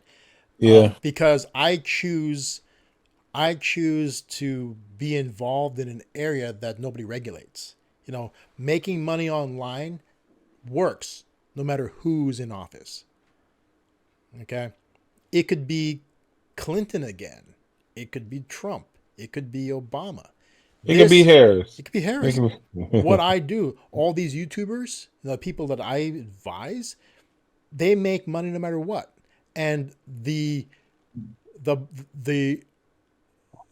ebbing and flowing of monetization is not tied to who's in the White House. Right? It's all tied to the greed of the tech companies. Right? If monetization goes down, it's because YouTube wanted to make more money internally. Or it could be because YouTube has certain policies that are not satisfying advertisers. Whatever it is, it's YouTube's decisions. It's not the White House. It's not the government affecting it. Right. Okay. So that's why I don't really care who's in office. I'm good either way. Right. And because of the way that I treat my business, whatever happens tax-wise doesn't impact me either. Right? I take myself out of that. Right? I know the way to do things legally to minimize what I need to pay. Yeah, I pay what I need to pay. Okay? Not what you're telling me to pay. Yeah. If you can find ways to legally minimize what you need to pay, do it. Don't be that dude blindly handing over your checkbook to the government. Yeah, what was the term? It's not tax evasion, it's tax avoidance. Yes. Yep. And just to throw out a tidbit, if you have a particularly good year, let's say that you have a larger company or even a smaller one, okay? A large construction company who has a very, very good year could go out and do a lot of capital expenditure. They can acquire a whole lot of equipment that they're going to need in the upcoming year, or not. Okay, but they can acquire a ton of equipment. Okay, and they can finance that equipment purchase. They can buy hundreds of millions of dollars of equipment that they finance with almost nothing down. Okay, and they can immediately depreciate that equipment to minimize their profits for that year. Right? So let's say that they've been needing to make this purchase anyway. They've been saving that purchase for when they need the tax break. So they make a huge equipment purchase. They immediately depreciate 80% of the purchase price of it.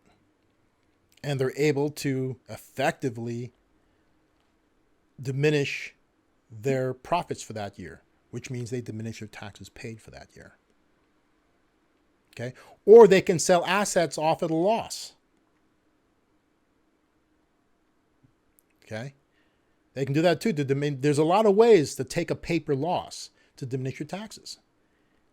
Okay. Is it legal? 100%. All the big companies do it. Okay? And as an individual, there's a version of that for you. Okay. You can acquire you can jump in if you have excellent credit. Okay.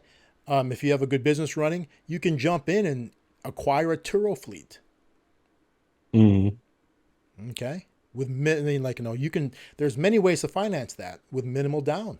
You can acquire a Turo fleet, which you can immediately depreciate to minimize your taxation for the year. This year, let's say you did really good. You immediately acquire a massive Turo fleet, and the purchase price of it can eliminate your taxable income. Okay. Did you have to come out of pocket for it? No. Okay. You're going to save a ton on tax. Is there going to be a monthly payment on it that you're going to have to do? Yes. Okay. But you do it late in the year.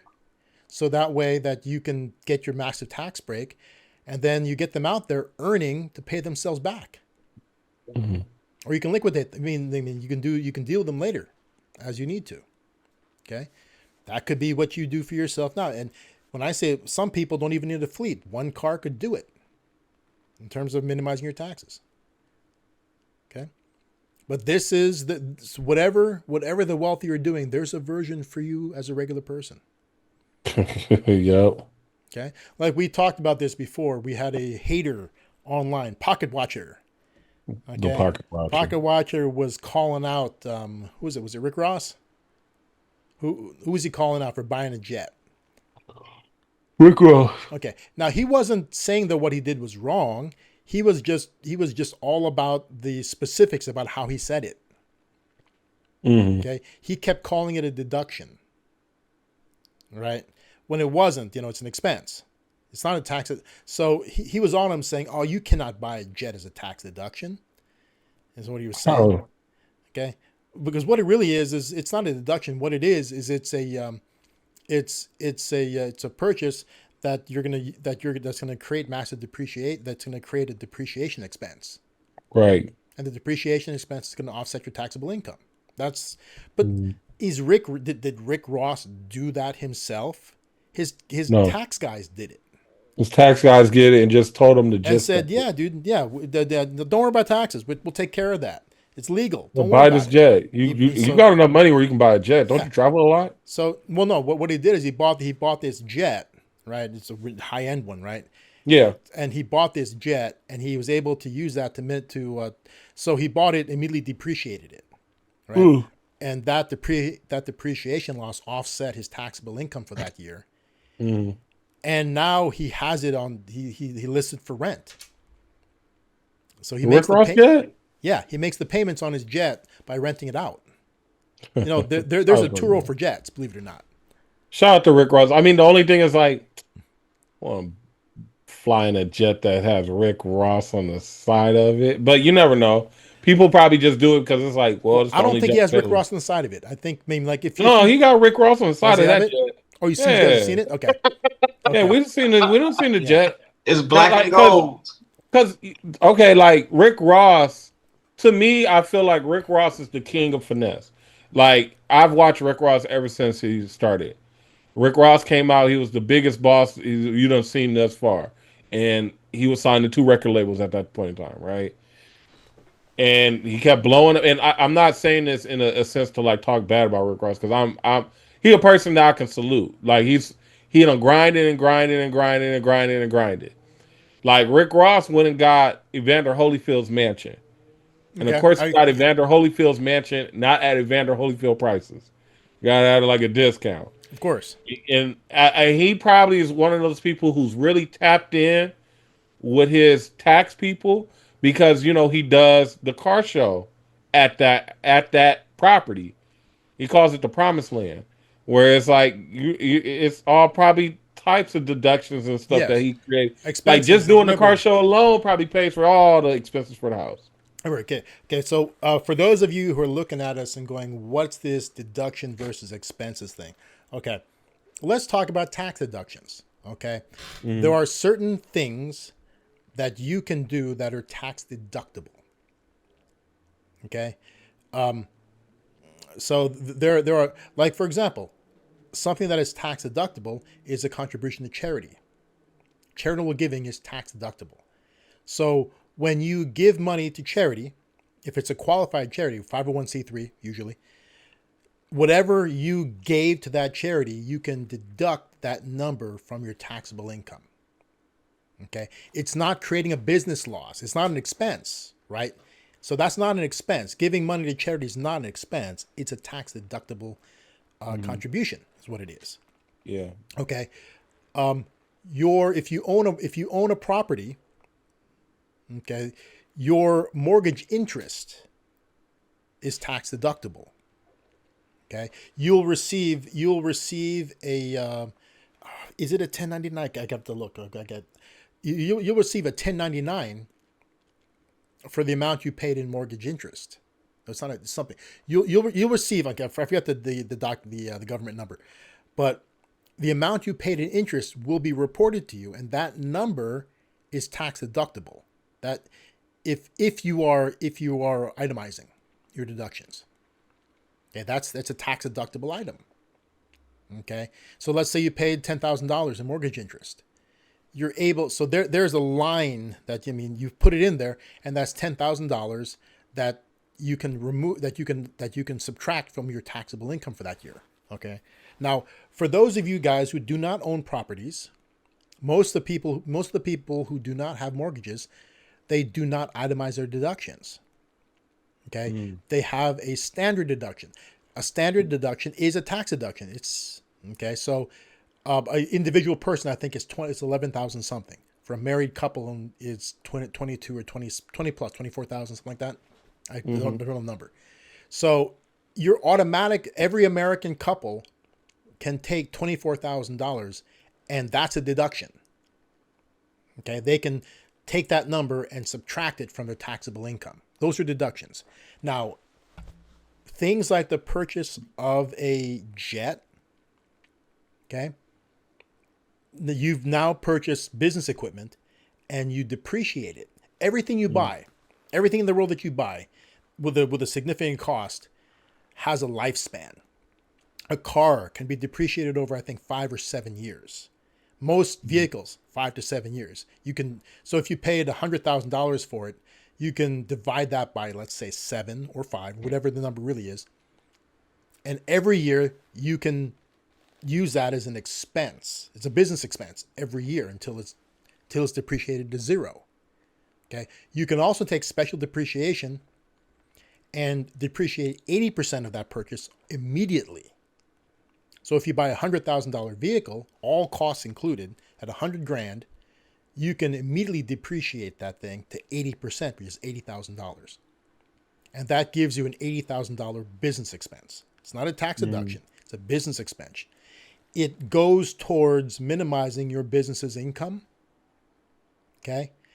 And then if you have a business that runs negative, if all the expenses take your business negative, and that often happens when a business is less than 5 years old. Okay. Yeah. Business just getting started, not really generating income yet.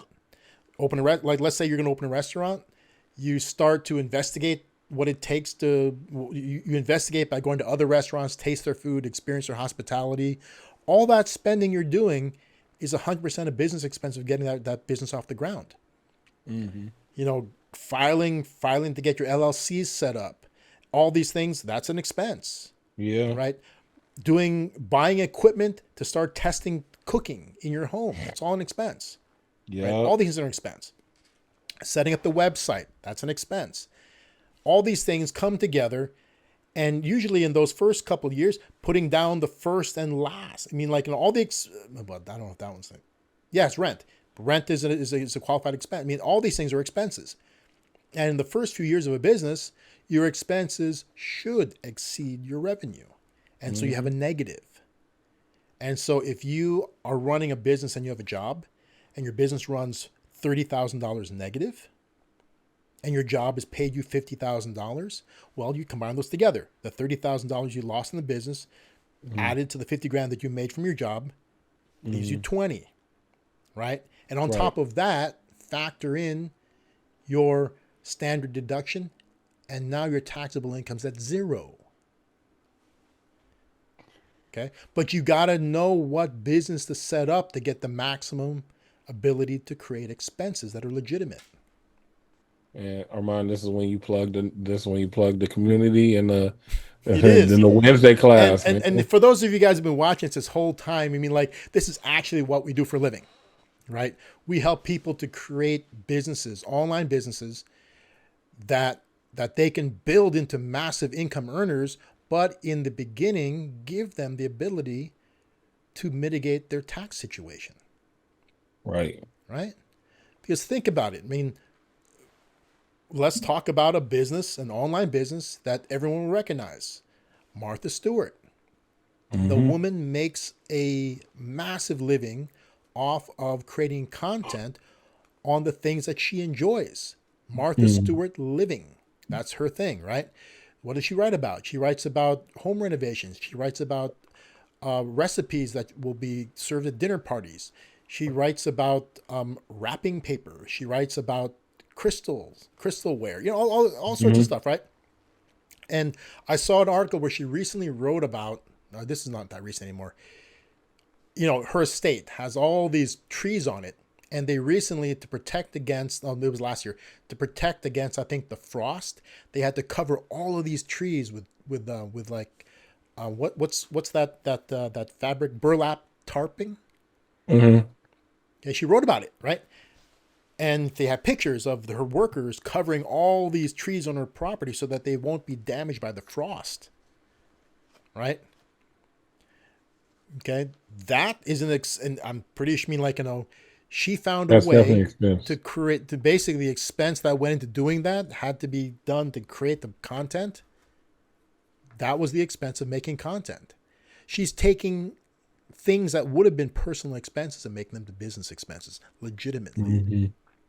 She wrote an article about their posts. Let's call them what they are. They're posts. They created a post and an article because it appeared in one of her magazines about creating a room for wrapping gifts. It's a wrapping room. Wait, she got a wrapping room? Yeah. Well, dude, it's awesome. Basically, it's like a craft room. Like there's a table that has a wrapping paper dispenser that you pull it across the whole thing. She can wrap massive things, right? So it's kind of like the wrapping room you get in a Nordstrom's. I don't want this to sound racist, but that's white people. That's what I think. A wrapping room? Dude, that's rich people stuff, not white. Okay, there we go. That's rich people stuff. I'll give you. I'm sure out there somewhere, dude. I'm sure that's rich white people stuff. Well, it's rich white people stuff that eventually. If I was rich, I'm definitely not having a wrapping room. well, you might. Okay, think about it. Okay, this is kind of funny. Many brands, many looks that like the hip hop community runs with now are basically what rich white folks used to wear in the 1920s. True. Right? Think about it.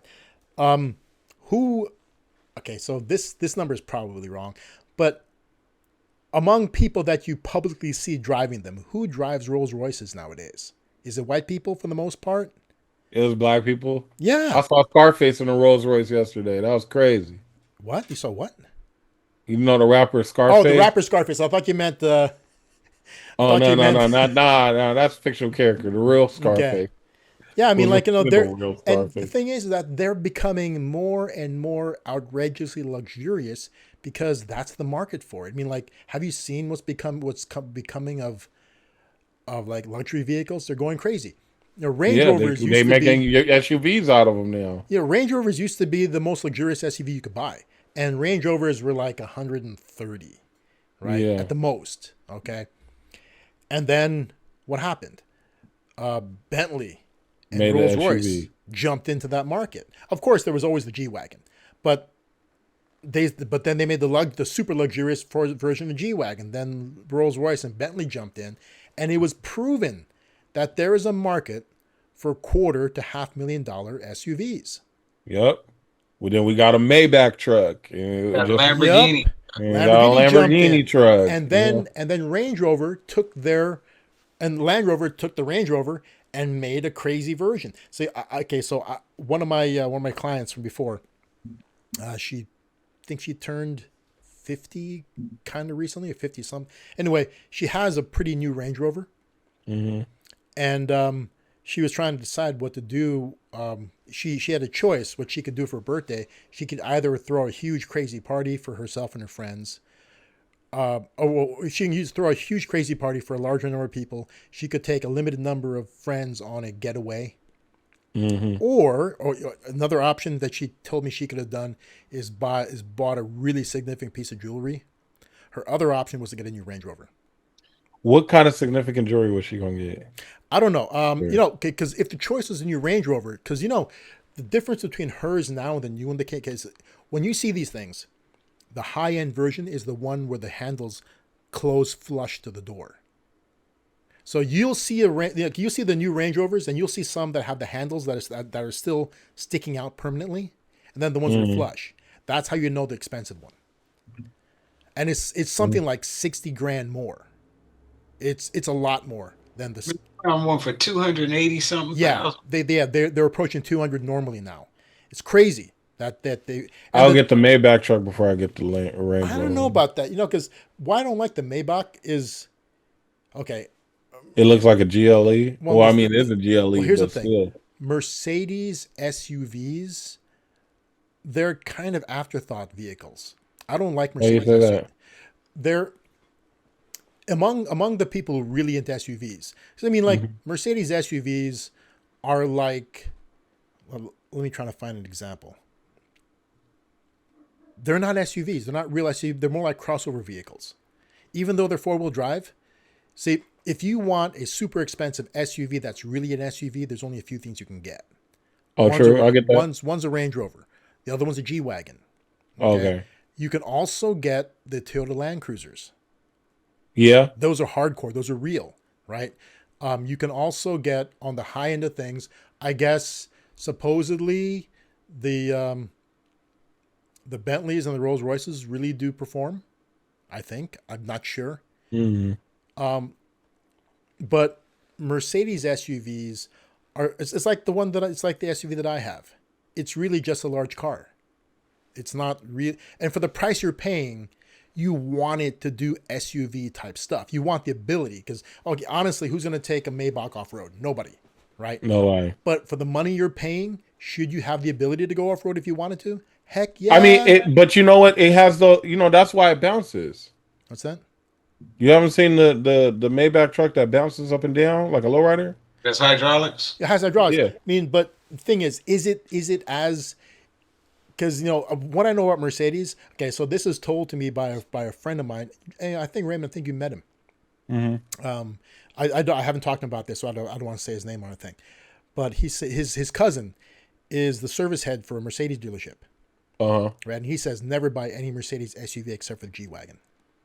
Really? That's what he said? He just says never buy them because they're just overpriced. They're overpriced crossover cars. That's all they are. It's like, if you want quality, don't buy that. Buy the G-Wagon. The G-Wagon's a real SUV. Yeah. Everything else is just, and they don't age well. They get dated real quick. I can see that. I definitely agree with that, because I know people who's had Mercedes SUVs, and yeah, they all get outdated. All like, you don't see them anymore. Yeah. But G-Wagons you're always gonna see. Yeah. I think it, like the Maybach truck was just one of those, like, it looked nice. Yeah, but it's based on a GLE, right? No, it's based on a GLE. It's like a Maybach and a GLE crossover, pretty much. Like how you see. Yeah, I mean, I've seen them. I've seen them out there, and they're just, the thing about Maybach is just, they're not like, say, the Maybachs of now are not like the Maybachs when they first came out. When the Maybachs first came out, they really were unique vehicles. Yeah. Okay, what they are now is they're just more luxurious versions of regular vehicles, kind of like more luxurious S-Class. Yeah, is exactly what it is. I mean, there's no difference between the S-Class Maybach and the S-Class itself. Except it's just all right. You got the S-Class, you got the highest version, you got the 550 or whatever it is. Now you can get the Maybach. It has a special two-tone paint job. It has a more luxurious interior, but it's essentially the same car, right? Yeah. Basically, the Maybach is like the Escalade. there's not much difference between the Escalade and the highest end Suburban, right? Get a Suburban with the highest level of trim that you can possibly get, all the options thrown into it, and get an Escalade. They're essentially the same car. There's not much difference. Is the same car. I've heard people say that. Yeah. You're just spending $50,000 more for a it to be an badge. Escalade. The same as a GMC. Yeah.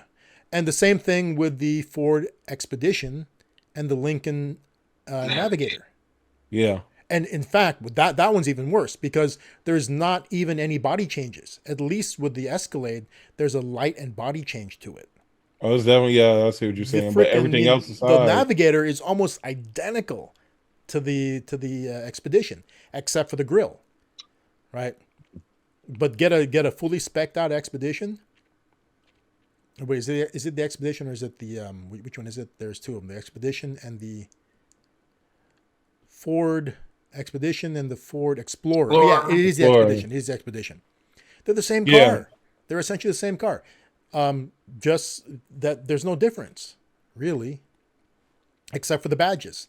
And there's a grille change. It's about it. But the performance is identical, right? So that's what the new Maybach, the original Maybach, when they first, if you look at the Hoovie's Garage, Tyler Hoover's channel, Hoovie bought one of the original Maybachs. And the thing was, is when it came out, so the Maybach was built on the previous generation S-Class. Yeah. So when the first Maybachs came out, they were actually being created on the older technology. Except, so they took old generation S-Classes and massively modified them. So the original Maybachs are dramatically modified versions of Mercedes. They are different cars. Mm-hmm. They're totally different cars. The new versions are just luxurified versions of that, and that's the reason why my friend's cousin's saying don't buy those, because if you want value, that's not what you want to buy, because you can just buy the highest end spec of a GLE, a 450 GLE or something like that. So buy the highest end spec of that, and you got a Maybach essentially. You just don't have the badges. You don't have the badges, and you don't have the little, I think you get champagne glasses. Yeah, but for all regular purposes, you have a Maybach. It's not worth all the extra money you're gonna throw into it, because if you think about it, the fully spec'd out, the fully spec'd out top of the line Mercedes SUV at the biggest one, besides the G-Wagon, it's going to be expensive, but the Maybach's going to be probably 50 to 60 more, maybe even more on top of it. And all you're going to get a special trim, which is going to get dated. Because, and that's been the problem with the Mercedes SUVs. The bodies change frequently. They get old. They do get old. Yeah, they do. Okay. I was just thinking about that the other day. I was like, dang, I've seen a lot of, I still remember the generation of, remember it used to be like a box style S-Class. I still remember those were like, that was that thing. And now it's like, I done seen a whole bunch of changes where I'm like, dang, where we at now? It's like crazy. Well, the S-Class, the sedans, the cars, they don't get as old. They don't get old like, okay, because right now, the 1980s S-Class, okay, we're talking about the 4-door, okay, they're gaining in value. You can actually, if you had one, like I had one, I had a 500 SEL, right? If I still had it, it's rising in value. True. Okay, all the SLs are rising. They're beginning 80s SLs. If you have the SL 55 like convertible, that's going to go up in the future. Yeah, most of them, but the 80s ones are going up already. They're rising, right? Now, the more modern versions of the SL and the S-Class sedans may not. Okay, so stuff from like the sedan from the early 2000s era, they made a lot of them, and it was kind of an in-between thing. They may not appreciate in value. They may not. You don't think that one's going to appreciate? It might not. The one that first had the hard top. No. I'm talking about the 4-door now. Oh, okay. The I'm SEL. sorry. Okay, so. Yeah, no, I agree with you. Okay, yeah, those might not. The ones from the early, from the ones from the 90s, That one is not appreciating as quickly as it should. No. I know what the 80s ones you talking about, though. 80s ones, those are going up. Those are they're still buyable right now. They're still affordable in a way, but they've risen already. Yeah. I remember I was driving one of those, and I was at the Long Beach Grand Prix, and I had the top down, and I remember I didn't realize it was Long Beach Grand Prix, and at stoplights there were tons of people crossing the street. People from the Midwest were posing with me in the car, because it was like 1991, right? And that car looked very Miami Vice. I mean, like it was like an 80 drug dealer's car. And that was an 80s drug dealer. I was driving the blue one. About? So I was driving the blue one. I had the headlight package on. It was really cool. But that one's going up. The one after it is not rising as quickly, but it may eventually. Yeah. But that one, when they made the move to that one, it had that problematic suspension. And so that one, then after that, you have the more modern ones, which are still right now out there, and they're cheap. They're used cars now, but they may go up too. Okay. All Mercedes cars might go up. Okay. They've been making more and more of them in recent years. So the more they make, the less chance you have of something becoming collectible. Right. If there's too many examples of it on the road, then it won't be collectible. Right. That's the problem with the SUVs. Okay, so when the world went to SUV, Mercedes jumped on that bandwagon, and they made tons and tons and tons of them. And they just kept changing them, and those things are worthless. Like, do you remember the one that they had one that they used in one of the Jurassic Park movies? Do you remember that? Yeah. Yeah. Those things... Do you ever see them anymore? No, I just seen one the other day. Somebody selling it. I was like, never. They scrap those things. Those things get scrapped. Those things get beat to hell because they get cheap. When they're used, they are dirt cheap, and people beat the hell out of them. Right. Okay. Like that one's going. The other one is that came out later on. It's the same kind of thing. It's an entry level. It's squarish. Most of the ones I see are white. I forget what it's called. It's the Ooh, what are they called again? They're called the GLK. Those things are out there, and those things are going to, the Mercedes SUVs, they're not going to hold any value. They're just, I see what you're saying. They're just that makes sense. They're not worth getting. If you want to spend a whole ton of money on a high-end SUV, buy something special. If you're going to spend that kind of money anyway, buy something special. Right. Buy a Rolls Royce. Even that, I don't like it too much.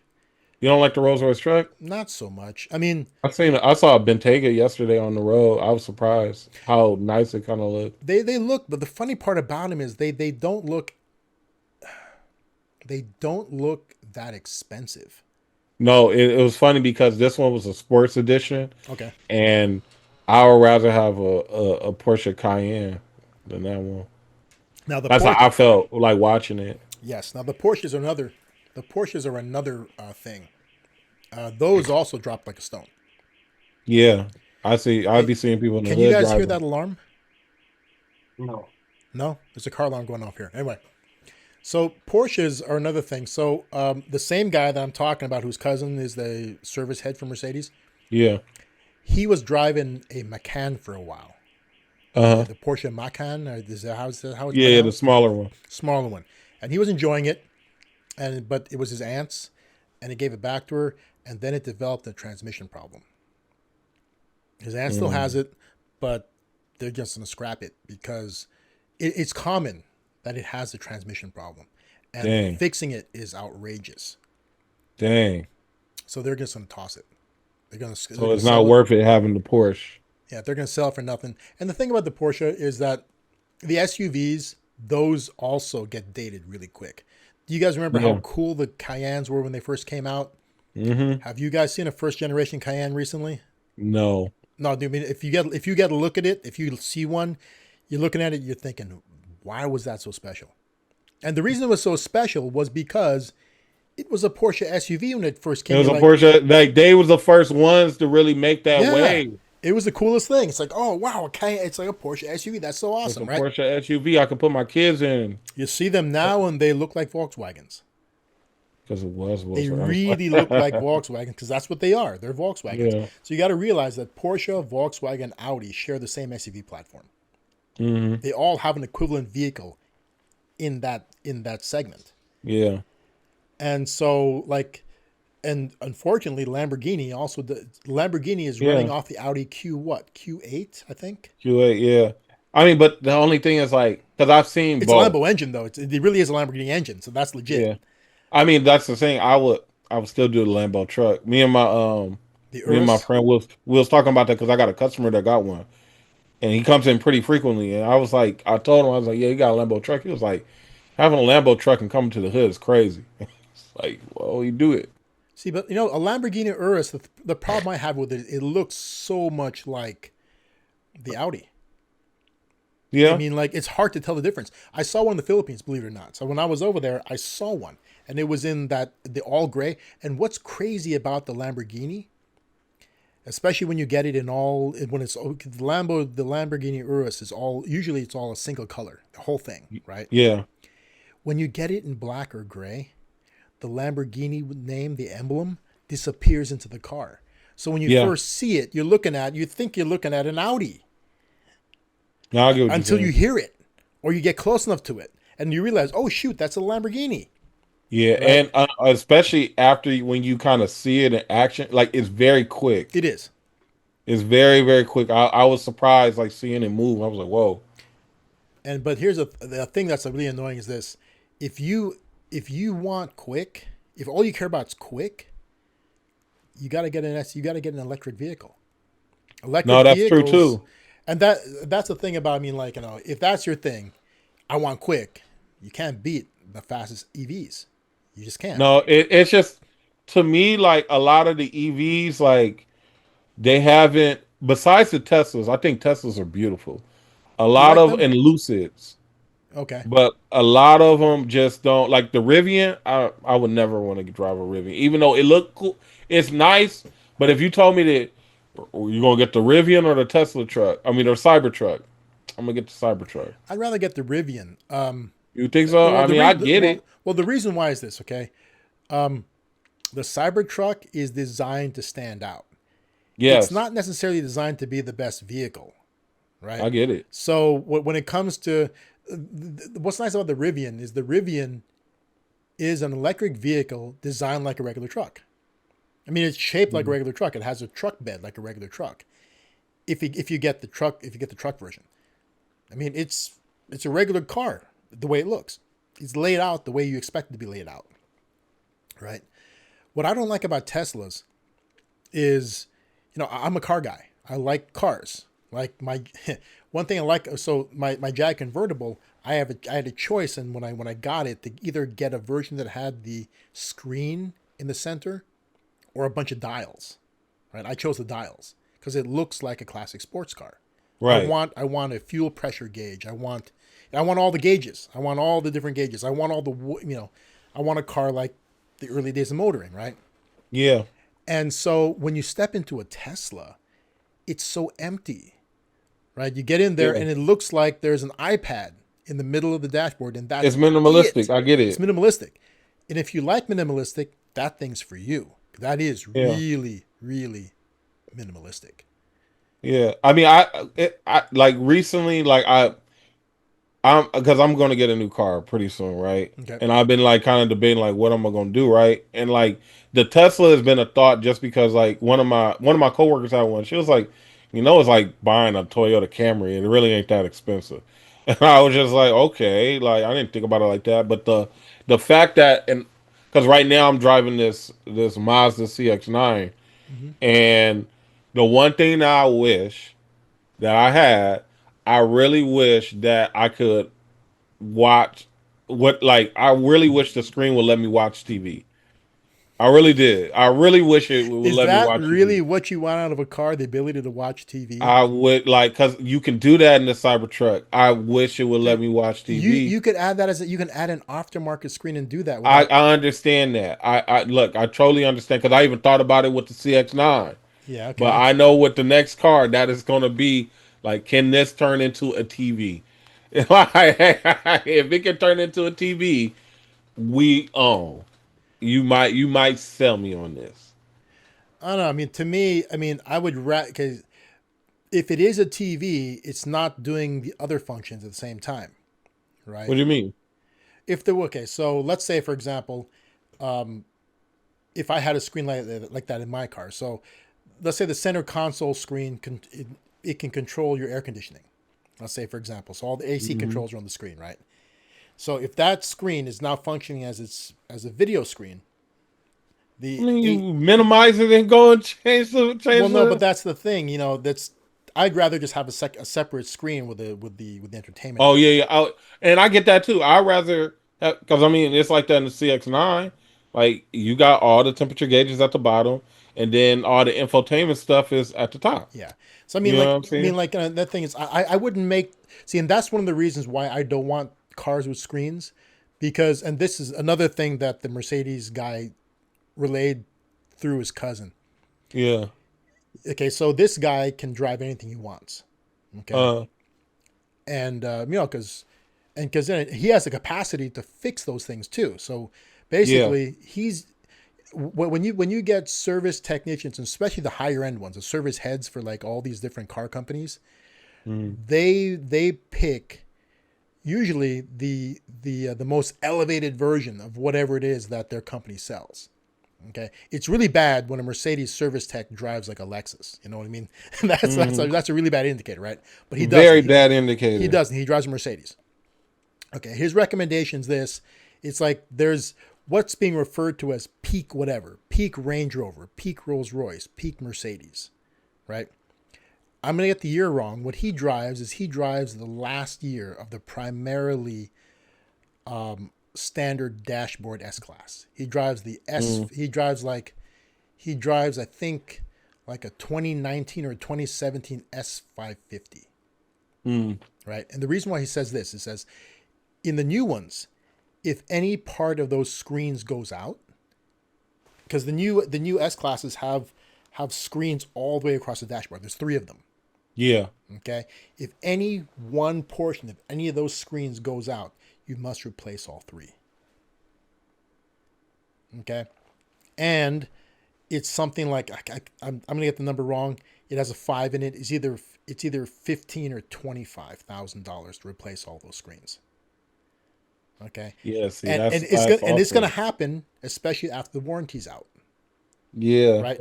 So you buy a used Mercedes, and the one area that you push to control the vents might go dead, and now you got to replace all the screens. And the problem also is that they may not have the ability to put the newest screen in because the car might not. So let's say you have a 2025 and it's 2030. You might not be the 2025 might not be able to adapt the 2030 screen. So when you put the 25s in, you're still running the old operating system in it, Yeah. right? So when just like remember the old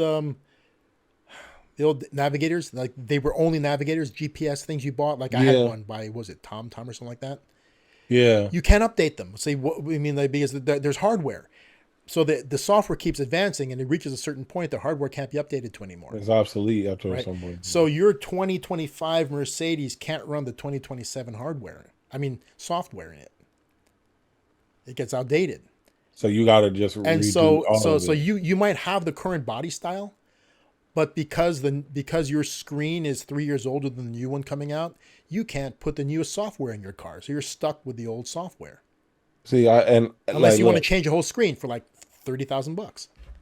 and like I get like, and it's funny because now I forgot like the whole issue with Tesla is because you can't, like, Mercedes, you can get maintenance.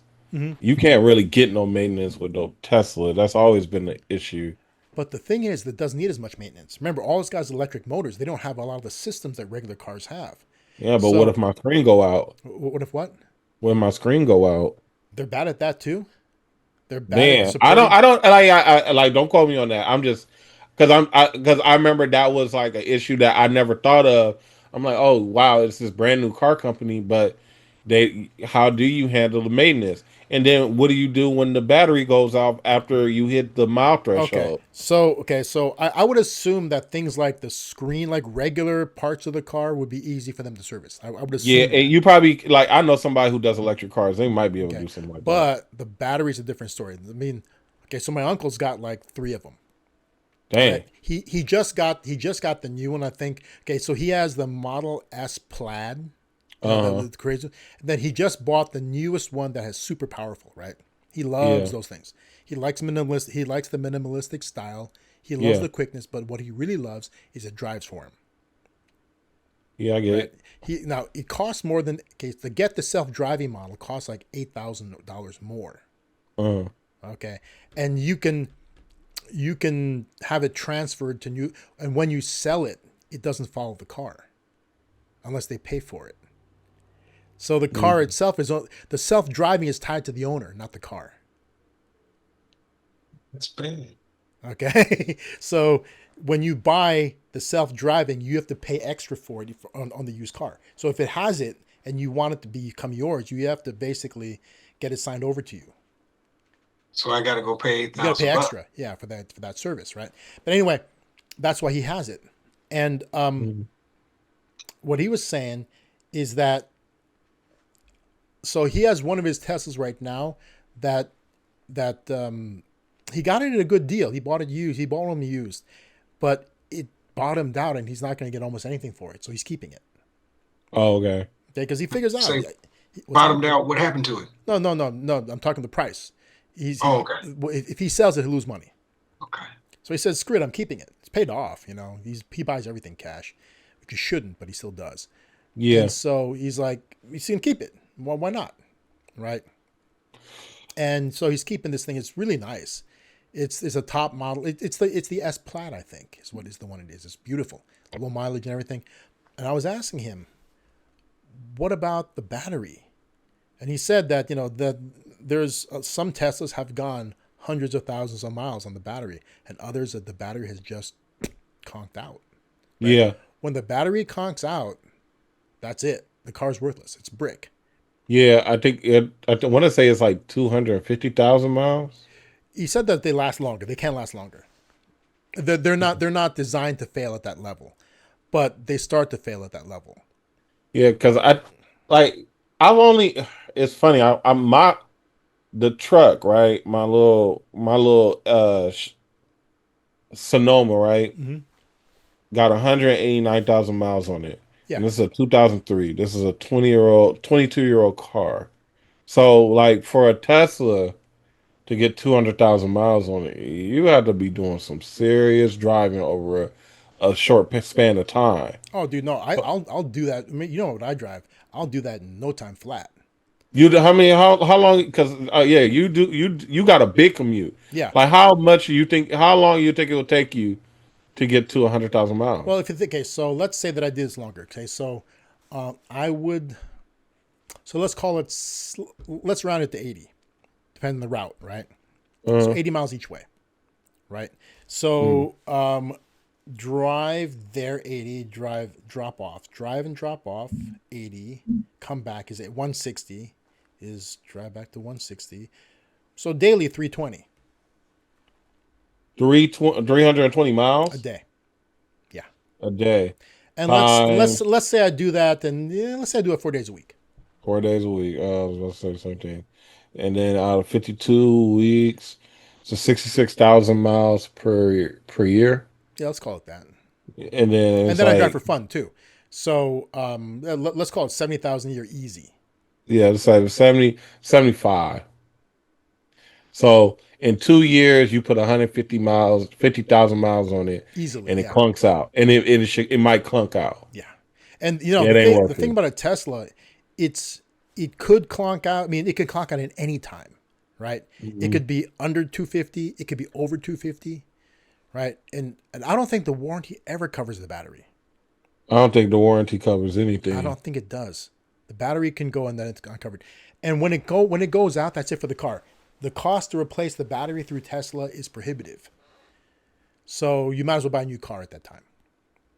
Okay. So But a person like me doing that kind of driving, okay, so honestly, so I wouldn't drive that car for fun if I had it. If I had that car, I'd drive for the commute, and then I drive something else for fun, because it's not fun to drive. Mm. The only Tesla that would be fun to drive is that Roadster that came out the first year, which are crazy expensive if you ever find them now. Would you ever do a I don't know why I thought about this the other day, but like out of the topic, like would you ever get a T-Rex, the motorcycle? What is that? But The three wheeler. three wheel motorcycle where it's like two wheels in the front, and a motorcycle in the back. I've never heard it It's called a T Rex two-seater. before. You never heard of T-Rex? Different model. See, the one that I know is a Slingshot, No, not Slingshot. Slingshot and T-Rex is different. but it's the same thing. It's two wheels in the front, one in the back. Yeah. It's the same type of concept, but the T-Rex is a little bit different. Okay, so the Slingshot drives like a car. So it's a two-seater. The passenger driver side by side, and Yeah. the driver is on the left. It's equally on the side. So the steering is on the left side of the vehicle. Right. Okay. Now there's also a thing called the Can-Am Spider, which is once again three wheels. It's two in the front, one in the back, but you sit in it like a motorcycle, and so you have a handlebar on it instead of a drive. Oh yeah. So No, this one, yeah. the Slingshot has a steering wheel. Mm-hmm. Okay. What's a T-Rex? T-Rex got a Rex. steering wheel too. Hold on a T-Rex second. kind of look like a car a little bit, but it's the same with the three wheels. It's just got the shell on the Hold outside. on. Wait a second. Let's hear. Quentin, okay, go ahead and share it with us on the screen. Let me find one on my. Hang on. So what's the difference between, like, it's a different brand, but is there a difference in the way they function between a T-Rex and a Slingshot? Can't tell because I don't. I mean, if I saw it, I'd know.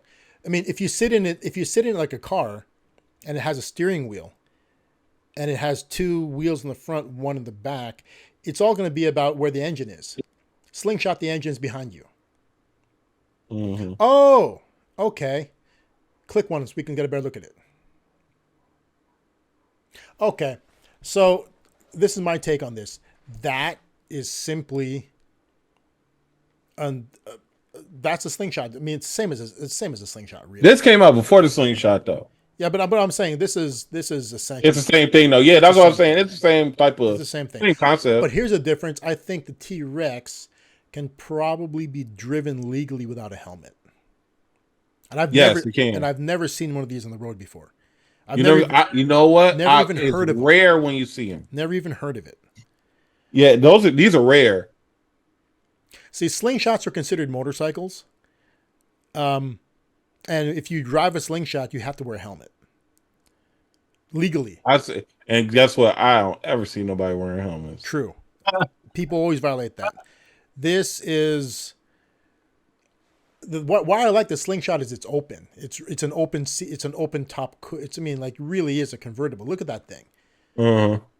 I mean, it's more comfortable. It looked like it's more comfortable than a T-Rex. I don't know if it is or not. But Slingshots, yeah, I feel like I felt like if those were like a one-seater, I would try to get one of these. I don't know, T-Rex. And then I thought to myself, there's never been a one-seater vehicle besides a motorcycle. Click on that's on the top. That one probably will get away. Yeah, you don't have to wear a helmet with that one, but that takes away all the open air joy. The fun of it. Yeah. Click on that white one to the right. This one. Yeah, see that's a good.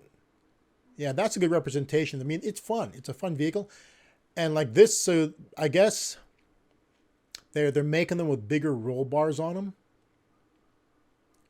So theoretically, it's done. You don't have to wear a helmet. Like, okay, click third row down, gray one. To the right, two more. There we go, the gray one. Click on that. Yeah, see, they're wearing helmets. In a certain state, this would be a lot of fun. California will make them wear a helmet. But I've never seen people wearing helmets driving them. I like, that's why I'm surprised. Like, I've never. So you think T-Rex I wouldn't have to have a helmet? No, it has. I think you do. It has a top. No, I because I was watching videos on it last week. It was people who was wearing helmets driving these things. Really? Yeah, But they've got tops and roll cages. I don't think you have to. it's just like the slingshot. Some people don't. Hold on, Quentin. Okay, in your search, put three wheel. Right there. No. Okay. Three wheel vehicle.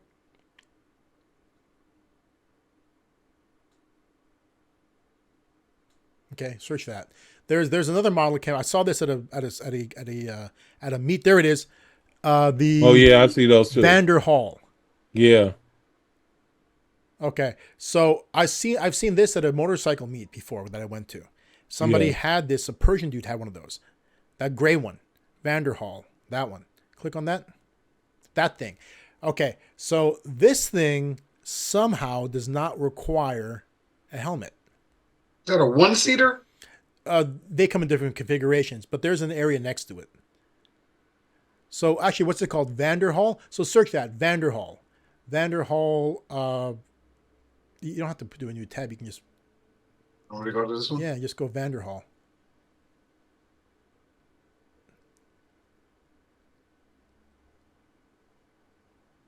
That's it, Vanderhall, and enter, and go to images, or like actually let's go to that. Oh, anyway, okay. So there's Vanderhalls. There's a whole bunch of different ones. I guess they make electric ones now.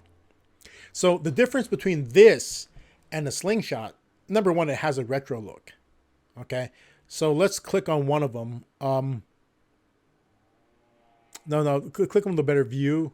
No, not that one because we've seen that already. Go down some more. Let's get a better look at the whole thing. Actually, like right there, the one. Okay, well, okay, actually, right there. So, middle of the screen. Okay, we lost it already. Keep going to the right. Keep going to the right. No, not that one. Next one. That one. Click that. Okay, so I don't know about this one. It's the 2022 Vanderhall Carmel. There's different models. This has a car engine, and it's in the front. So this vehicle has a car engine and it's in the front. That's the difference, okay, between a slingshot and a Vanderhall. Vanderhalls are cars, essentially, with three wheels. A slingshot has a motorcycle engine in the back. And the T-Rex, I'm going to expect, has a motorcycle engine in the back. Vanderhalls have, like, I want to say the same engine that's in a Dodge Neon is what's in here. It's a 4-cylinder engine. So as long as I got a car engine, I don't have to wear a helmet. No. It's also that the role that if this thing turns over, it's designed to protect you. So that windscreen can support the weight of the car. Between the windscreen and the roll cage, the roll bars and behind him, this thing, if it turns over, it'll support the weight of the car, and you won't get killed. Okay.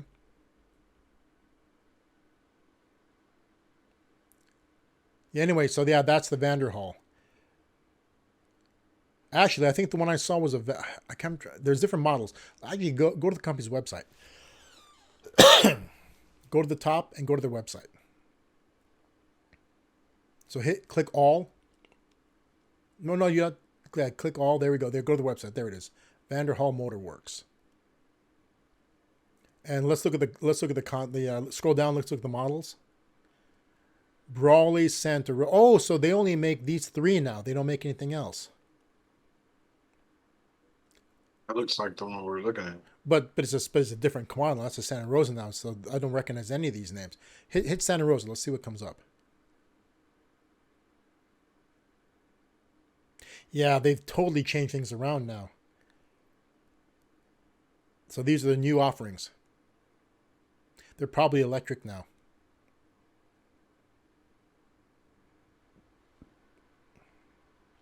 Yeah, that's good enough. Okay, you can go ahead and stop your share. Let's not get lost in these.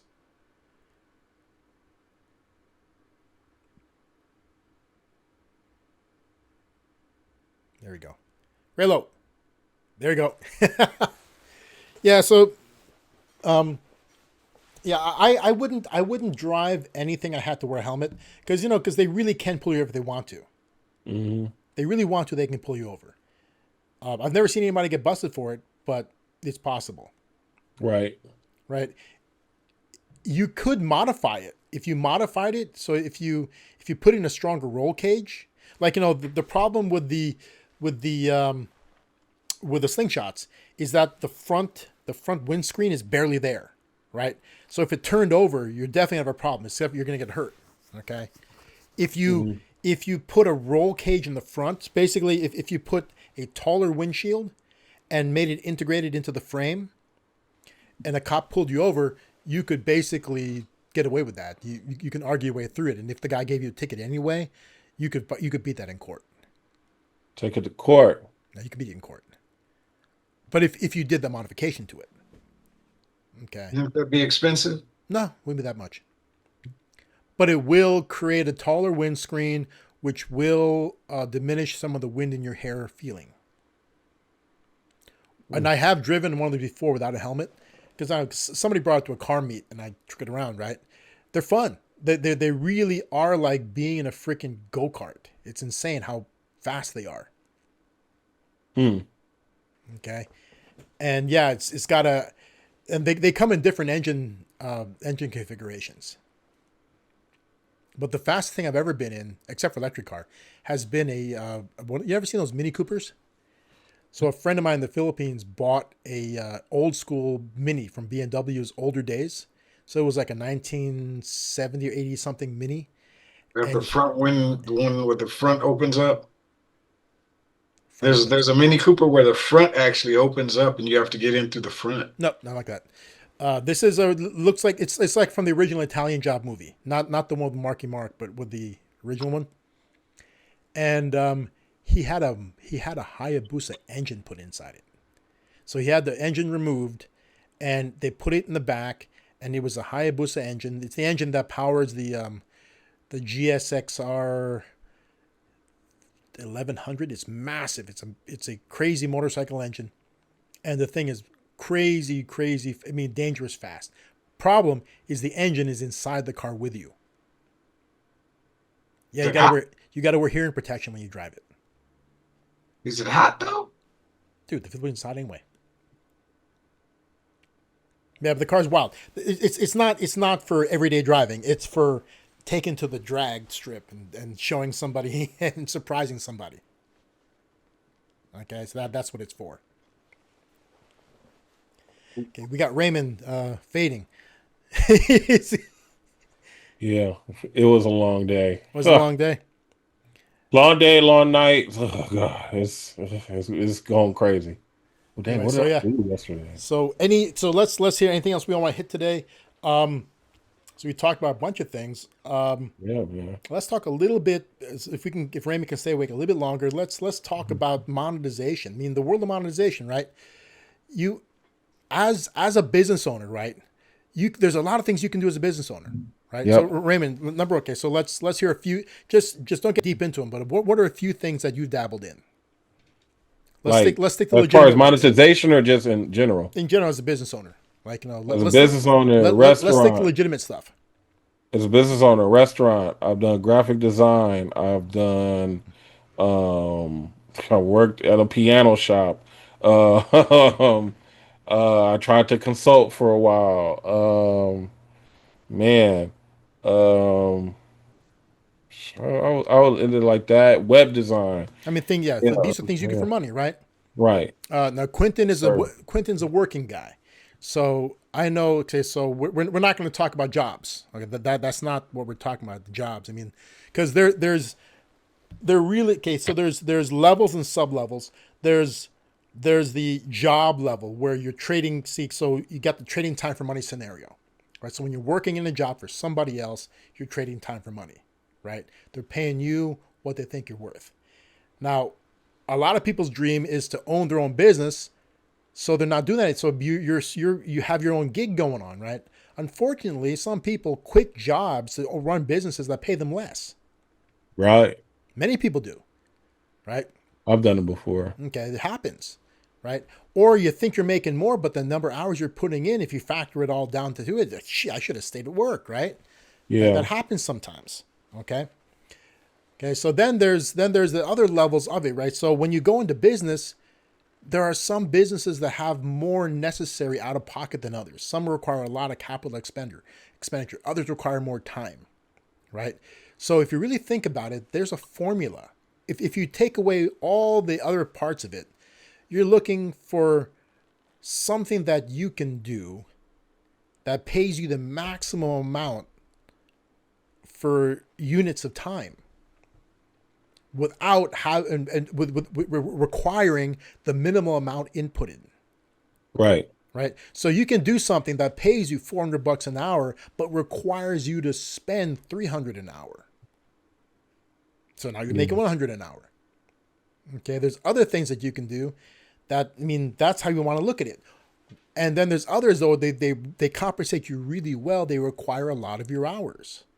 You want something that lets you make what you would like to make, but lets you have the time to enjoy it. Yeah. Okay.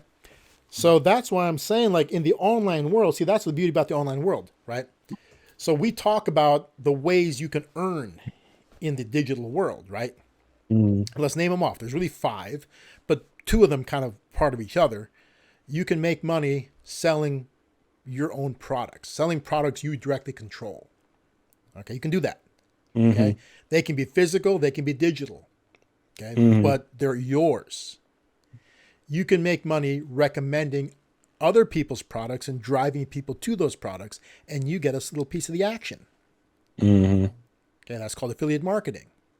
The beauty there, 0 investment on your part. See, whether it's digital or physical, there's some form of investment to get that thing off the ground. Right. Okay. Digital being much less than physical, but there's something. Affiliate marketing, almost nothing. Okay? You don't even have to fulfill it. They take care of it all, and they give you your little tiny check. It becomes about the marketing of it. It's affiliate marketing. You are a marketing specialist at that point in time, driving maximum amounts of traffic to create maximum levels of sales. Right. Okay. So that's one. You can sell something that you yourself are directly in control of. You can recommend other people's products or services and get paid. Okay. So products, affiliate marketing. Okay. Thirdly, you can generate traffic. Dang. Oh no, I was freeze? I was waiting for him to say membership. Yeah. Oh no, did I freeze? Man, I wonder if this recording this. Uh-oh. Oh no. Connection says it's unstable. Hold up. Oh, there it goes. Attention! Due to technical difficulties, this episode of the Digenet Podcast was interrupted. I appreciate you staying with us until the end. Seriously, you're amazing. If you haven't already, like, comment, and subscribe. Okay, so we're going to drop right off. So last thing that I recorded at us, we gone over sale of product. We talked affiliate marketing. Okay, now we jump into the big money for most of these creators. Advertising, ad revenue, not money because you advertise, but you collect money because your properties display ads. And this is what happens in YouTube. Okay, so YouTubers create content, become monetized. They get a certain number of hours watched. And it's a combination of things. It used to be a combination of things. Subscribers, watch hours, blah, blah, blah. But now I think it's just watch hours. And they qualify for monetization. And they get ads displaying. Okay, which they share the revenue with YouTube. Because as a YouTuber, you have a page on somebody else's larger website, right? So you share ad revenue with them. Okay. If you have your own website, you share ad revenue with nobody. It's yours. Okay. But you need to find ways to get traffic to come to it. On YouTube, you can get traffic come to it because there's other people on the channel, on the website already looking at other things, and maybe they'll find you. Okay. So we, once again, let's start from the beginning. Sale of product, affiliate marketing, advertising revenue. Okay. Then now we go on to the other two, right? Our other two are going to be, name one of them off for me, guys. Membership. Membership is, or it's recurring. Basically, it's the sale of a product in a way. The membership in something or subscription, they're subscribing to you for content for some reason. Okay. If you are a celebrity, that reason could simply be your celebrity. You're having them join your fan club, right? That could be a thing. Okay. Or you could be creating some exclusive content that people want to consume. Like, let's use an example of membership, and let's use a common one. Let's use Patreon. Okay. Or in today's world, OnlyFans. Okay. Right. You're creating content that's exclusive. They can get nowhere else, and people want to pay to see it. Okay. Now on Patreon, oftentimes people subscribe to them there and pay because they want to support them in their content creation. Okay. Now, definitely on OnlyFans, they're not looking to support them in their content creation.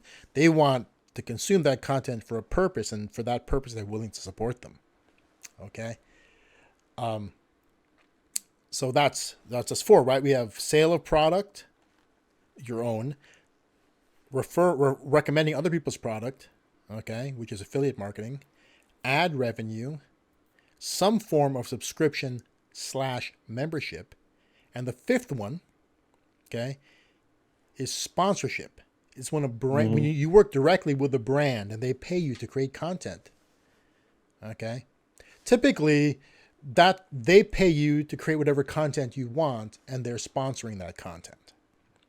Okay. So let's look at different ways you can make content. Podcasters. Podcasting is a thing out there right now. Right. Okay? And podcasting is more than just the oral, A-U-R, not O-R. So not just the sound. The most successful podcasts have video. Right. So Joe Rogan, by and far, the most successful podcast you'll ever encounter. We measure success by how much they earn. Okay. Joe Rogan, multi-billion-dollar deal. Okay. There's video. Okay. Can you consume his content on an audio-only platform? Yes, you can. Can you consume his content on an audio with video platform? Yes, you can. Same content, except there's video. Okay.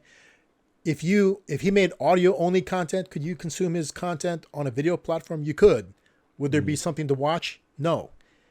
Does anybody really want to watch it on that platform? No, because it's just video. I mean, there's something like that. You'll see like on YouTube, somebody's audio-only podcast will be there, and there'll be like a soundbar going up and down as they talk. Who wants to watch that?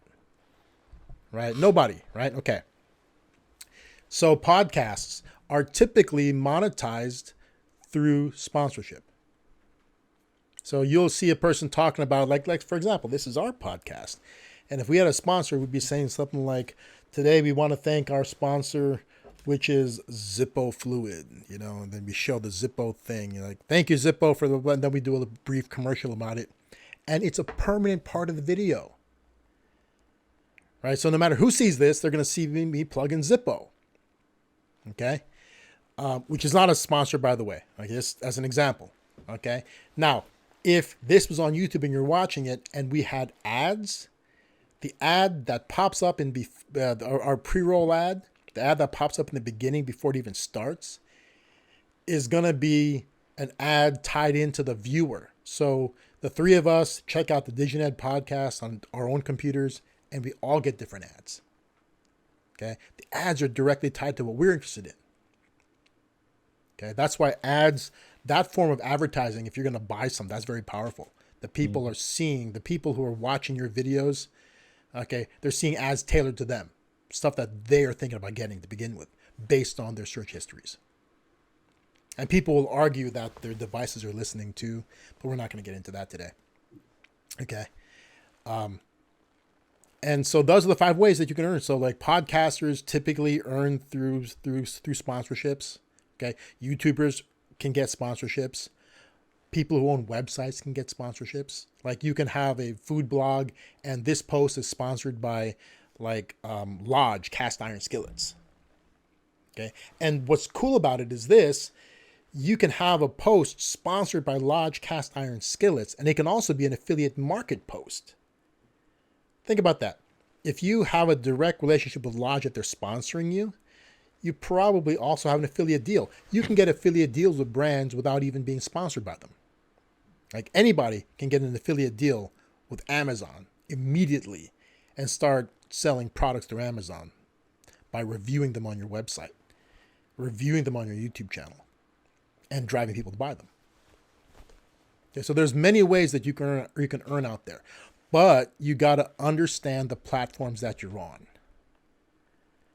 You got to give people what they want. I mean, like all of these things require really an average everyday person can make a lot of money in this area. But you got to know one thing, the average ordinary person needs to elevate their traffic levels. They got to start getting more and more people consuming their content to be able to make money in any of these ways. A regular person's not going to get sponsors if they don't have enough visitors.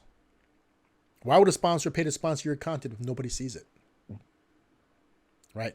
If you're a celebrity, it's a different story. You can convince some brand to back you.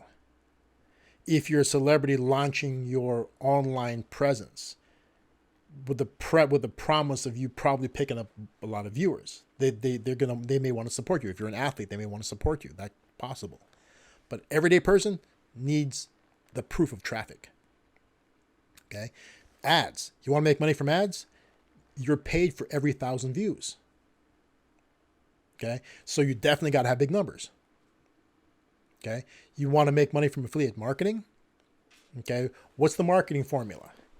Number of impressions or views multiplied by the action taken give you whatever you're going to earn.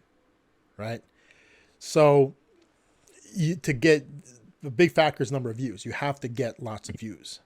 So if you want to sell like let's look for something random on my desk besides Zippo fluid. Let's use Zippos themselves. If you want to sell Zippos, you want to drive people to a website. Best cigarette lighter. Best lighter you can ever buy is Zippo. I mean, like these things never stop working unless they're out of fuel. Okay. But if you want to drive people to buy this, you have to have enough traffic hitting your content. And because a percentage of the people viewing your content will click the link to go check it out. Okay. So let's say 10% of people viewing your content click the link. Out of that 10% of people who click the link, another percent of those are going to put that product in their cart. And then another percent of those are actually going to pay for it. Okay. So you need a lot of traffic to get a decent amount of money from doing these things. Okay. So how do you get traffic? Okay. It comes down to that. So what I'm saying is this, a person looking into jumping into the world of entrepreneurship, okay, you want to try to find the thing that requires the least amount of your time, okay, the least amount of expertise, okay, and the maximum payout. You want low barriers to entry, okay, and you want a big upside. Okay. So let's say you want to create online content. What can you do? There's a lot of things you can create content about. Okay. There's ways to create content that cost a lot of money. Okay. You can produce something like The Tonight Show. Okay. You can have camera people. You can have lighting people. You can do it professionally. Or you can just do what I'm doing and what you guys are doing. Get a good quality camera, get good lights set up, get good audio. Right? And turn them all on and just start going. Right? I can do more than one angle if I wanted to. Do I really want to? Probably not. Too complicated. But I can do that myself. I can switch between cameras with my setup. Okay? I don't need to pay a person to run my lights, my sound, or my image. Nothing. Okay? Very little to do this. Right? Now, we were talking about Candace Owens in the beginning. Mm-hmm. Okay, Candace Owens does something very similar, except there's people running her stuff. Okay, the difference is going to be in cost. Okay, so you can jump into a world of more costs if you want to later on, Right. when you have money to spend on it. Okay, like we were just. I really want to find that creator. I'm going to look for it.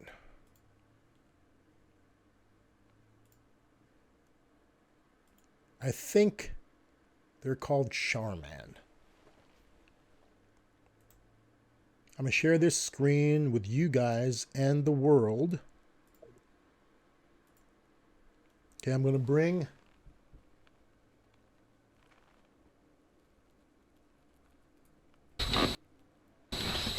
Okay, for about the umpteenth time. Okay, so I'm looking at a tutorial about how to take my seats apart in my car. Oh. So here we go. Yeah, I just bought new seats. I'm going to do a full thing. So let's look for this Charman, I think it's called.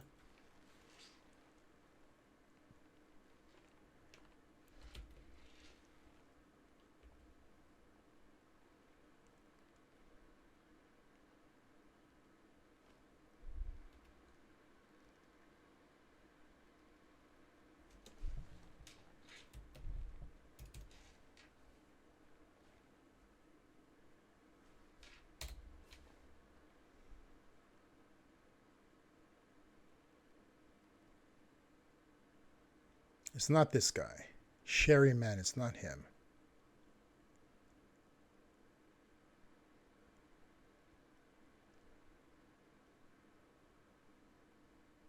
The other guy I found was Darman Studios. Darman, that's it. How's it spelled? DHAR MANN. That's him. That's it. Darman Studios. Okay. Friend Jerome turned us on to this. See, You got 26 million subscribers? yes, it's big. Okay, but remember, okay, so we talked about creating the simplest thing you can, right? This is not simple. Okay, here we go. He has a TV show.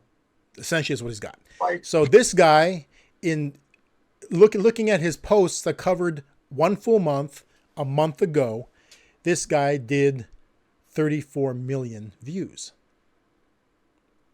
But look what it takes to make his videos. They're like 20 plus minutes long, 30 minutes, right? Like, look at this. Okay, so here we go. Okay, the volumes, okay. And next level, a real gold. Okay, check this out. Okay, I've been seeing this constantly. Okay, this is gold jewelry from man. He says the next level, a real gold chain. You click onto the site, and the majority of it's plated. He's just selling plated gold jewelry. He does have a small section where things are solid, super expensive, way too much price for what you're getting. Anyway, But he makes everything's an after school special. Okay, so let's talk about what we're seeing. Okay, production value. What do you guys think about the production value? Very good deep. production value. Solid. It's real. It's real content. I mean, like, this is professional studio work. Okay. Are there cameramen? What do you think? Are there cameramen in this production? Yeah. Heck Several. yeah. Multiple. Okay. Are they using quality production cameras? Yes. They're basically, these guys could make Netflix movies. Okay. Nah, they definitely can put this on Tubi right now. Yeah. Right. I mean, are there lighting staffers? People running lighting? Yes. Are there sound people? Yes. Yes. Do you have a team of editors? Probably. Right. Yeah. Are there writers? Yeah. Yes. Are there actors? Yeah. Yes. This is like real content. This is real content. Okay. Look at that. I mean, like, they even have to make props. There's wardrobe in this. It's props, it's wardrobe. You use them the whole staff. This is anywhere between $10,000 to $20,000. At least minimum, dude. And there's even sets or location shooting. I mean, There's like, locations. this isn't being filmed in like somebody's backyard or a studio. or Multiple like, locations. this is legit content. I mean, like, Now, is it good to make it? Yeah, I mean, it's awesome. But Well, let's the question. Let's see where they started from. Like, how did they start? okay, let's take a look at that. Okay, so real quick, if you want to know what somebody looked like when they started, just go to the channel, go to videos, and there's 3 choices: latest, popular, oldest. Go to oldest. And there it is. 7 years ago. Okay. This guy is a motivational person. Let's take a look at his very first video.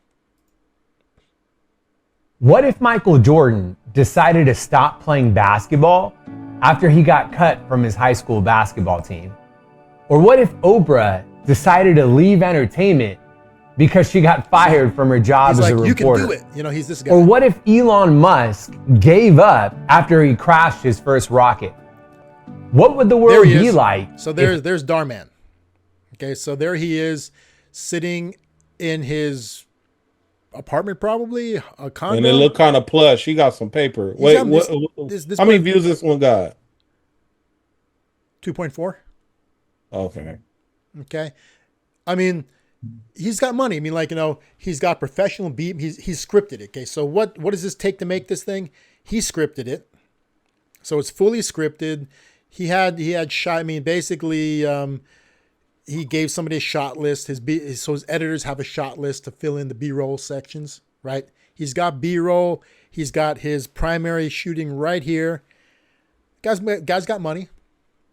History's most influential people decided to stop working on their dreams when their dreams didn't work. We live in this culture that expects us to put our best foot forward, but then during moments of hardship, but then during our struggles, we're supposed to have no comments.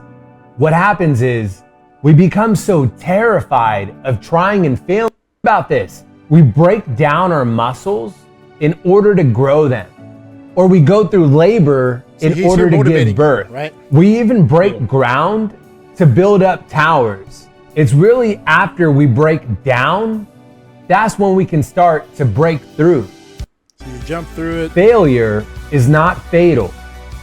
Failure after failure, they keep mountain. It's in your own mind. So he started off as a motivational channel. Right? That's what he did.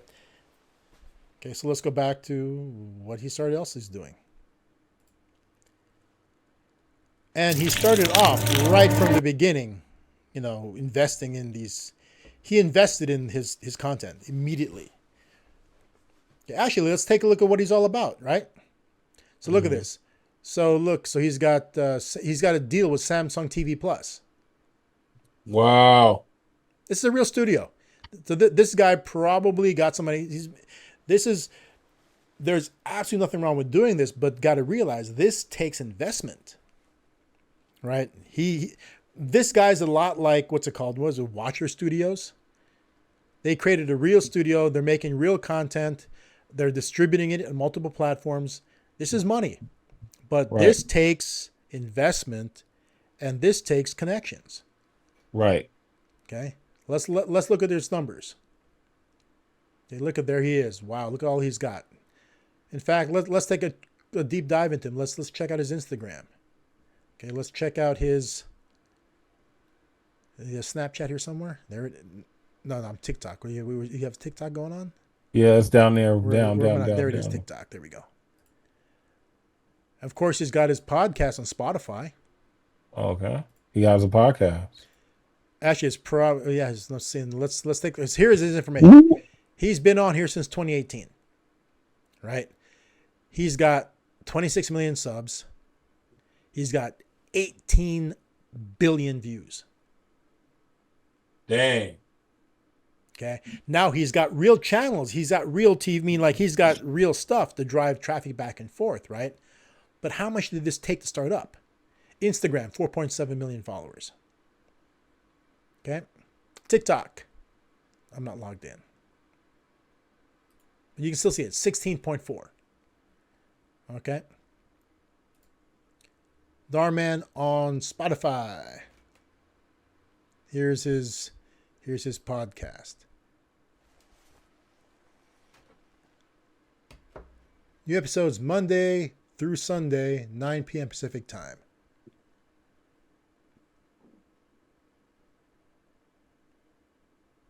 Look at these titles. So this is really about, I mean, like, a lot of teens like this content. It's uplifting content for teens. Mm-hmm. See, like, read through it. Grandma mistreated by neighbors. It's probably against a kid probably steps in. Mom cyberbullies daughter. It's like talking about teen issues, right? Evil twin destroys brother's life. Rich people get taught life lessons. Stuff like this. So, abandoned orphan becomes NFL legend. Okay. This is Darman. I make videos that inspire people. Dubbed the moral philosopher of YouTube by the New York Times, Darman is the #1 scripted digital content creator in the world. I believe that. I don't know how he's measuring it, but he has numbers. He has real numbers. You got 20 million 20 million subscribers. 26 million subscribers. Wait, let's go back to his Instagram. Let's see what the most popular one was. I mean, not Instagram, the YouTube.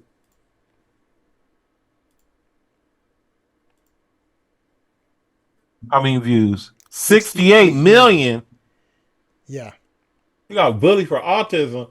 I'm thinking like this is gonna be funny. This is all like kind of serious, Armand. Oh no, I'm telling you, no. These are not funny skits. These are after like in this. These are a very special episode of Growing Pains. You know, this is after school special kind of stuff. This is not. It is that. This is not an entertainment channel. None of this is. Dang. None of this stuff is funny.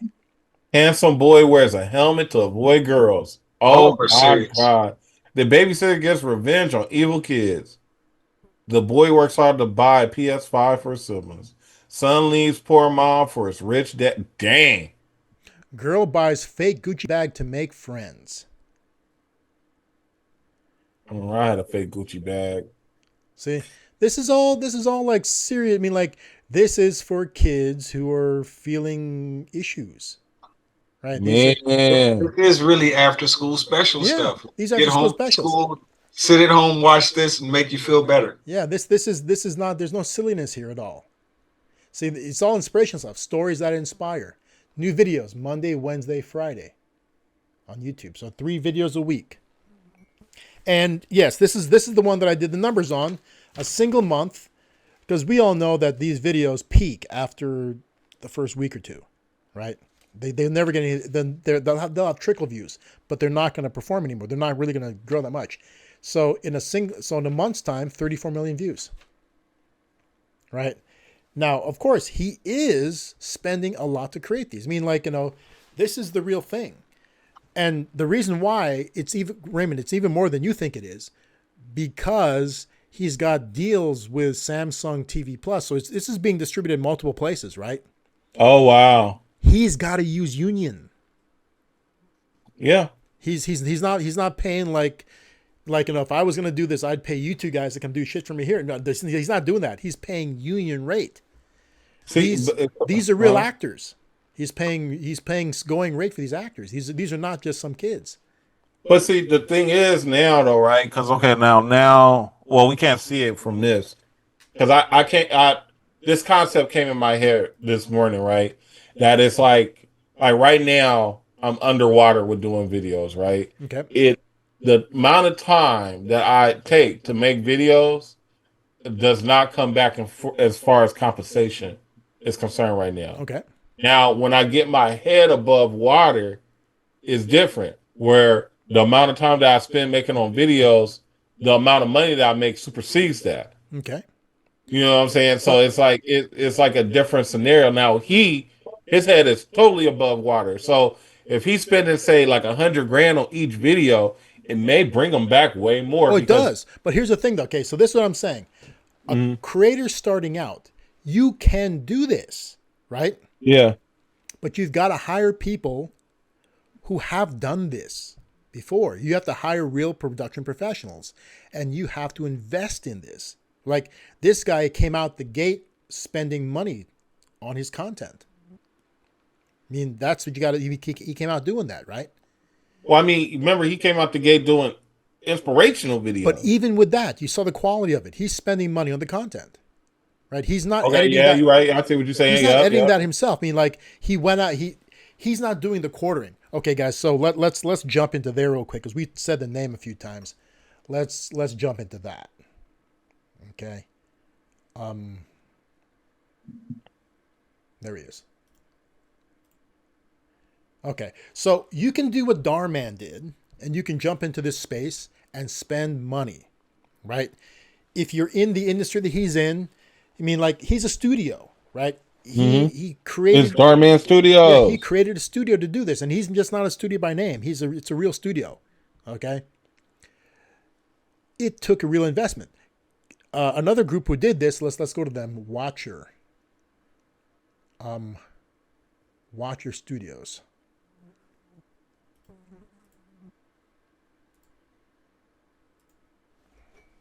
Let's go to their channel. Here's another studio.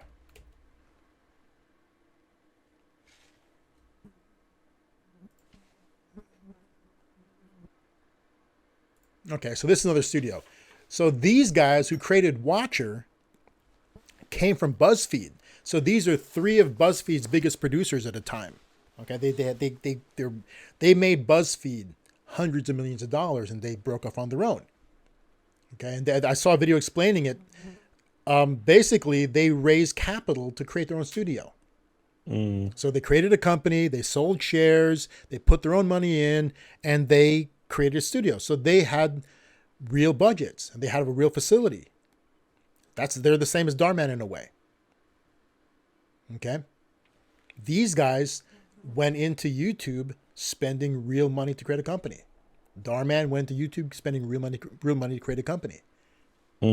This fellow went into YouTube to complain about being kicked out of a game called Magic the Gathering. This guy is, those two guys are professional creators jumping into the YouTube environment. This guy is an organic YouTuber. This is the real thing, right? His oldest videos, there he is. So he's complaining. Why are so many SJWs in Magic the Gathering? He's complaining about Magic the Gathering getting politicized. So SJW, it's a term not used that much anymore. It's called social justice warriors. So he got sick of people in Magic the Gathering, which is a card game, okay, talking about social issues. Dude, they're there to play like this fantasy card game. Why are we... I'm here to play Magic. Yeah. See, so he's complaining about it, then they kicked him out. That's why he started this channel. He's just there to bitch. And this is an outlet for him. Okay, why are so many SJWs in Magic the Gathering? There he is, sitting in his home, camera focusing on him, just ranting, right?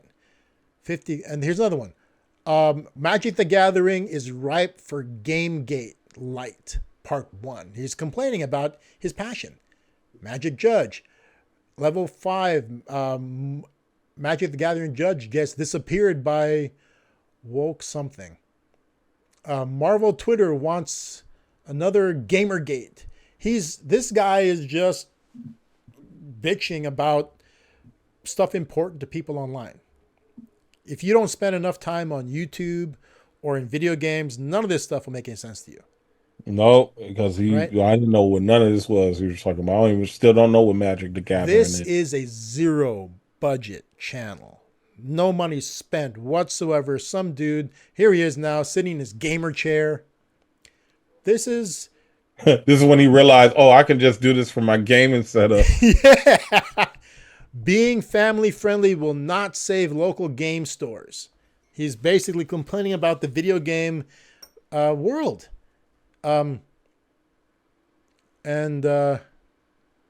So he's reporting on like game stores closing. This is Wizards. WOTC. Okay. WOTC is Wizards of the Coast. They're the owners of Magic the Gathering. They're also the owners of Dungeons and Dragons. They're based in Seattle. I've actually been to their headquarters. Oh, look, here's one. We hate you, right? Marvel Twitter wants another Gamergate. Hashtag make my milkshake. I don't know what that means. So that's what he did. So let's take a little look at one of his early videos. Let's compare his first video to the other ones. So today, for a limited time, you can get 36 for $36. Here are 3 reasons I know you're gonna. Definitely an interesting day for me. So as you know, I'm kind of going through a transition on my main channel, which is specifically about Magic the Gathering. And so he has another channel about Magic the Gathering. That's just about Magic the Gathering. Okay. And now he's created this channel to bitch about Magic the Gathering. Okay. Jeremy. Wait a minute. second What channel- does the quartering mean? Thinking about it now. You'll find out. The quartering is something being divided into 4 parts. That's the quartering.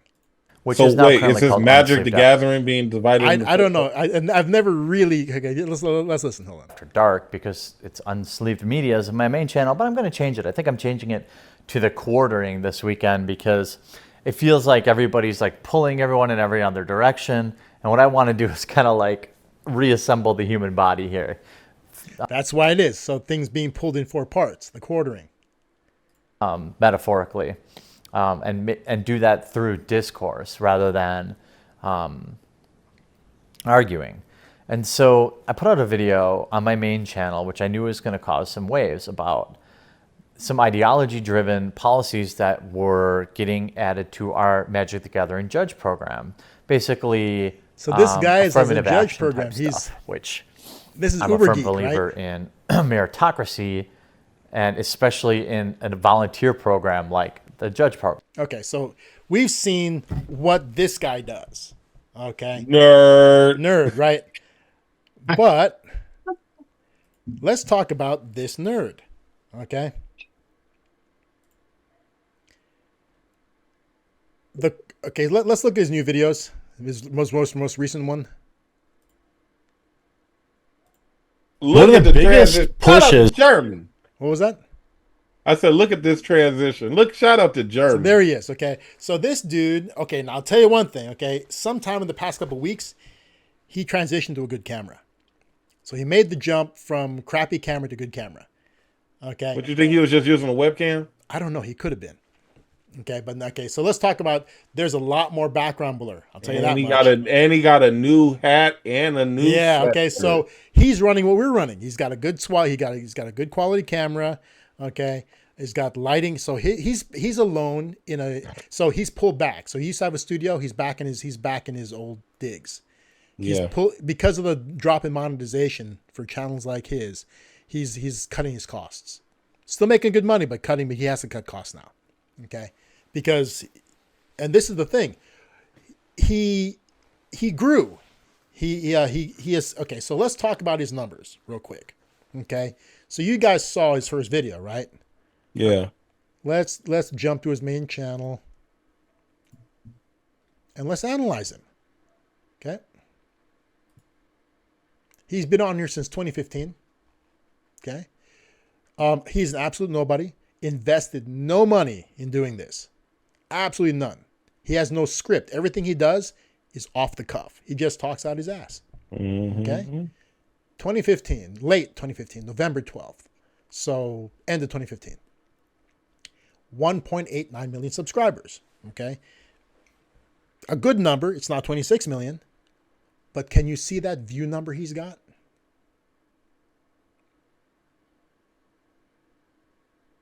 That is over 1 billion views. He's almost at 2 billion views. So he got close to 2 billion. The other one had 18 billion. Yeah. Okay. Okay. But of course, the other one's a fully produced. And remember, the other one is marketing across different platforms to bring traffic here. He's got deals with, he's on Samsung TV. Yeah, he different. It's a I'm different just saying though, but this is just straight YouTube. Yeah, this is a pure YouTuber. It's a regular person who just started creating. See, originally he's creating content on his Magic the Gathering channel because he's sharing his hobby with the world. And most YouTubers started that way. Remember, when YouTube first came out, it wasn't a place to make money. It was a place to share content with people. That's what it was for. And all the guys who jumped into it were just doing skits to entertain people and entertain themselves and have fun, right? That's what this was. And then suddenly you can make money from it. Okay. And some people still create just to create. Okay. I'm sorry, Magic the Gathering got me, bro. What's that? Got you Magic the Gathering. It's a card game. I'm sorry. It's a very popular card game. It's really, it's a big nerd. thing. It's a big thing. Okay. Anyway, so look at this guy. So this guy's got 1 billion views, almost 2 billion views on his videos. Okay. How did he, And all he does is complain. How did he do that? Right? Because it's a smart complaint. I like Jeremy, man. I like when he be complaining. This is why he is what he is. Okay. He knows the platform. He knows what YouTube needs. It needs multiple views. It needs multiple videos per day. And he does it. There it is on screen. New videos at 12, 2, 3, 5, and 6 p.m. How many is that? 1, 2, 3, 4, 5. 5 new videos 5 days a week. And we got Rumble live at live on Rumble Monday through Friday at 1 p.m. Eastern time. He's constantly, because he's a conservative creator, his revenue per mil is lower. Okay, and also he runs the risk of getting demonetized and deplatformed. So he's always trying to drive people to other outlets to view him on. Okay, and look at this. He has his own coffee company. Brand coffee, y'all. So look at this. So his content, let's talk about it like we talked about before. He sells his own product? Yes. Does he have sponsors? He often does. Yes. Okay. Does he make ad revenue? Yes, he does. Yes. We saw ads in his thing. Okay. So he's selling his own product. He has ad revenue. His sponsors, if you click on through from his videos, he gets affiliate marketing too. Mm-hmm.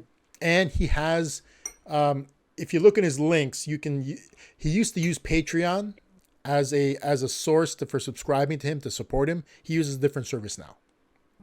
Does he have all 5? Yes, he does. He has something to subscribe to. He has ad revenue. He has sale of his own product. He has sponsors, and he has affiliate marketing. He's doing it all. Okay? And he's grown so big doing this because of his release schedule. 5 videos daily, and get this. This is what's really crazy.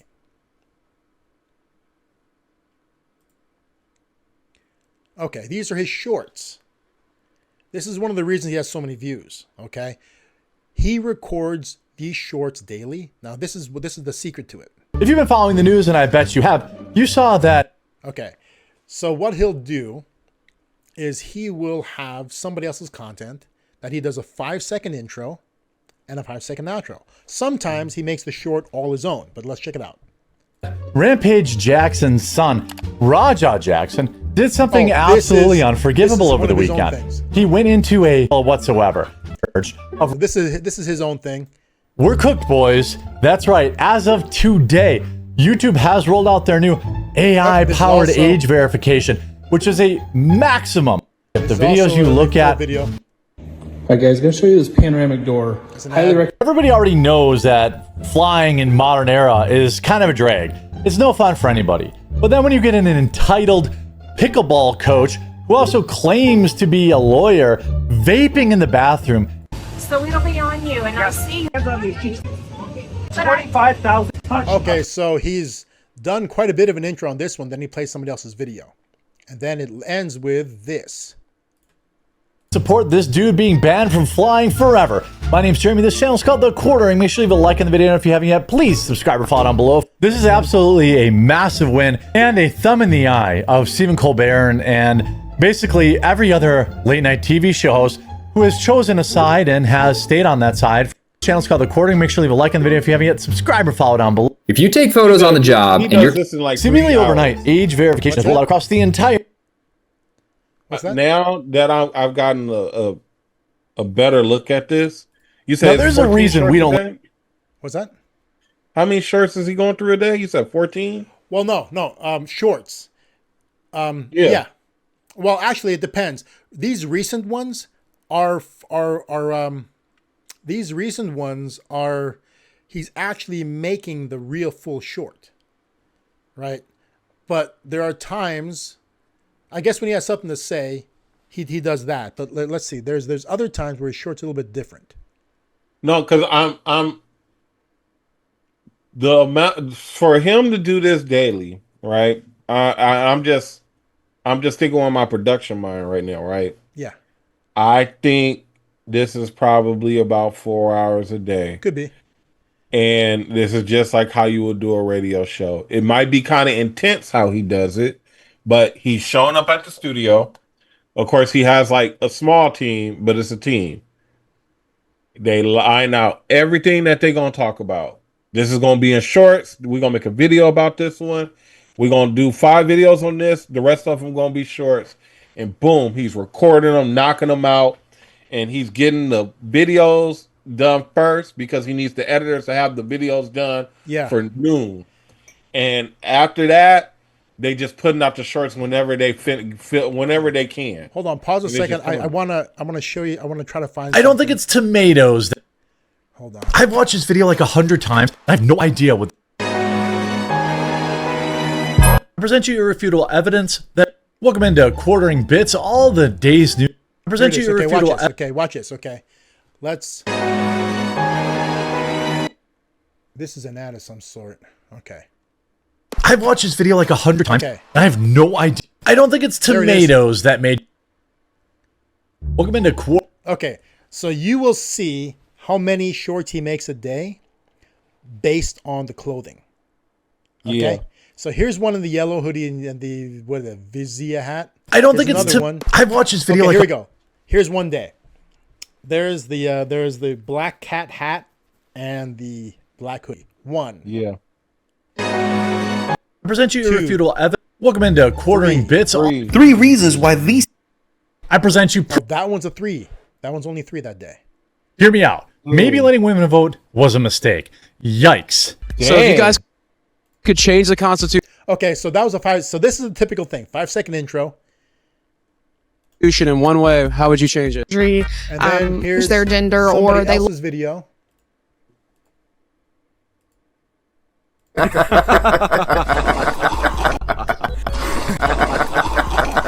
sure you leave a like on the video, and if you haven't yet, there it is.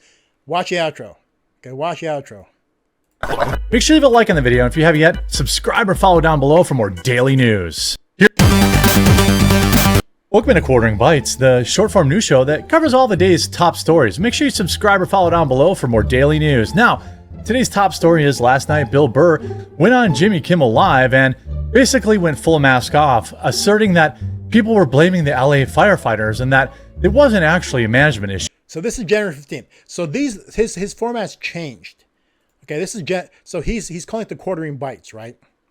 So the thing about this guy is he experiments with his content. He tries something for a while. If it doesn't work, he finds something better, he tries something different. So this is how his shorts are now.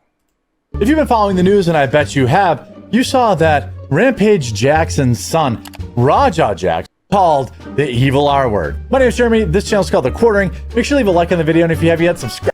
Okay, so there's the outro. We're cooked, boys. That's right. As of today, Wait a second. Let's look at the date on this one. This one is August 24. Something's wrong here.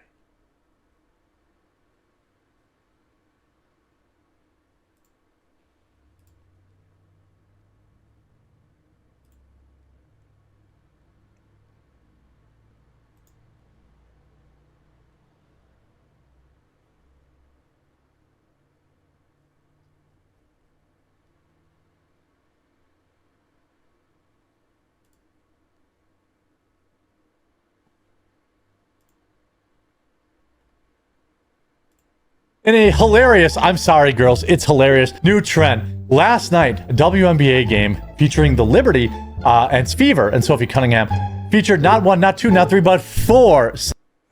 You know, I think he stopped making shorts. Did he stop making shorts? Because one of those last ones made. August 24. Because they're probably not doing nothing for him. Yeah, well, he made a lot of shorts for a while because of the amount. So the one I'm looking for is further back. Let's see. There was a time where he made a lot of shorts, up to 14 a day. Right? And I know it because we actually went through, and me and Jerome went through and counted his outfit changes. Right? And we were determining he was making 4, and the 14 that we saw were let's see here. Let's try to find one where he's remember he was wearing like a plaid shirt combo. Let's see if we can see them here anywhere.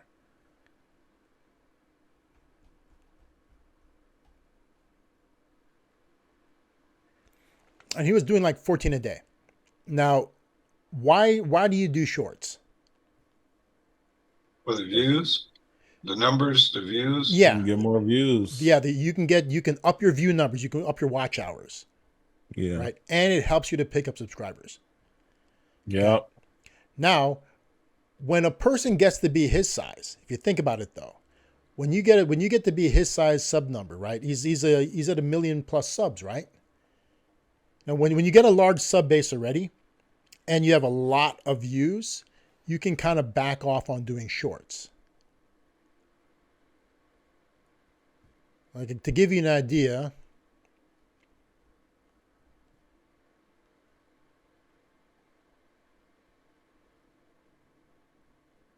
like look at Darman, right?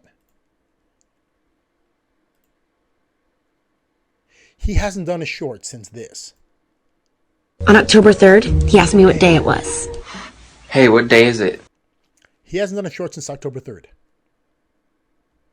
Okay.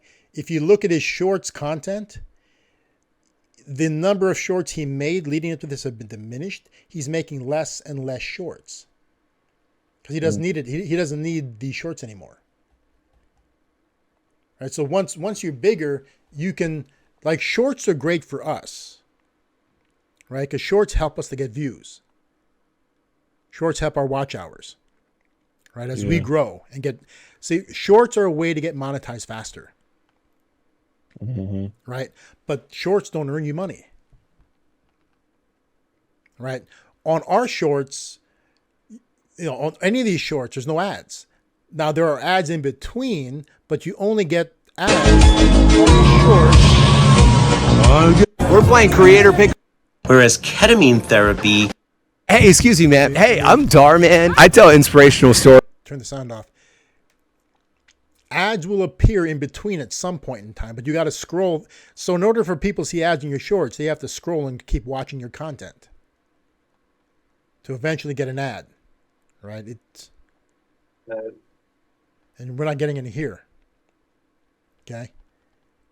So shorts are not the optimal kind of content for you to make if you're already monetized and you have a big enough sub number. Okay. So now that I'm looking at it, the quartering, let's look at him again. A bunch of woke liberals. Okay. All right, to turn his volume off.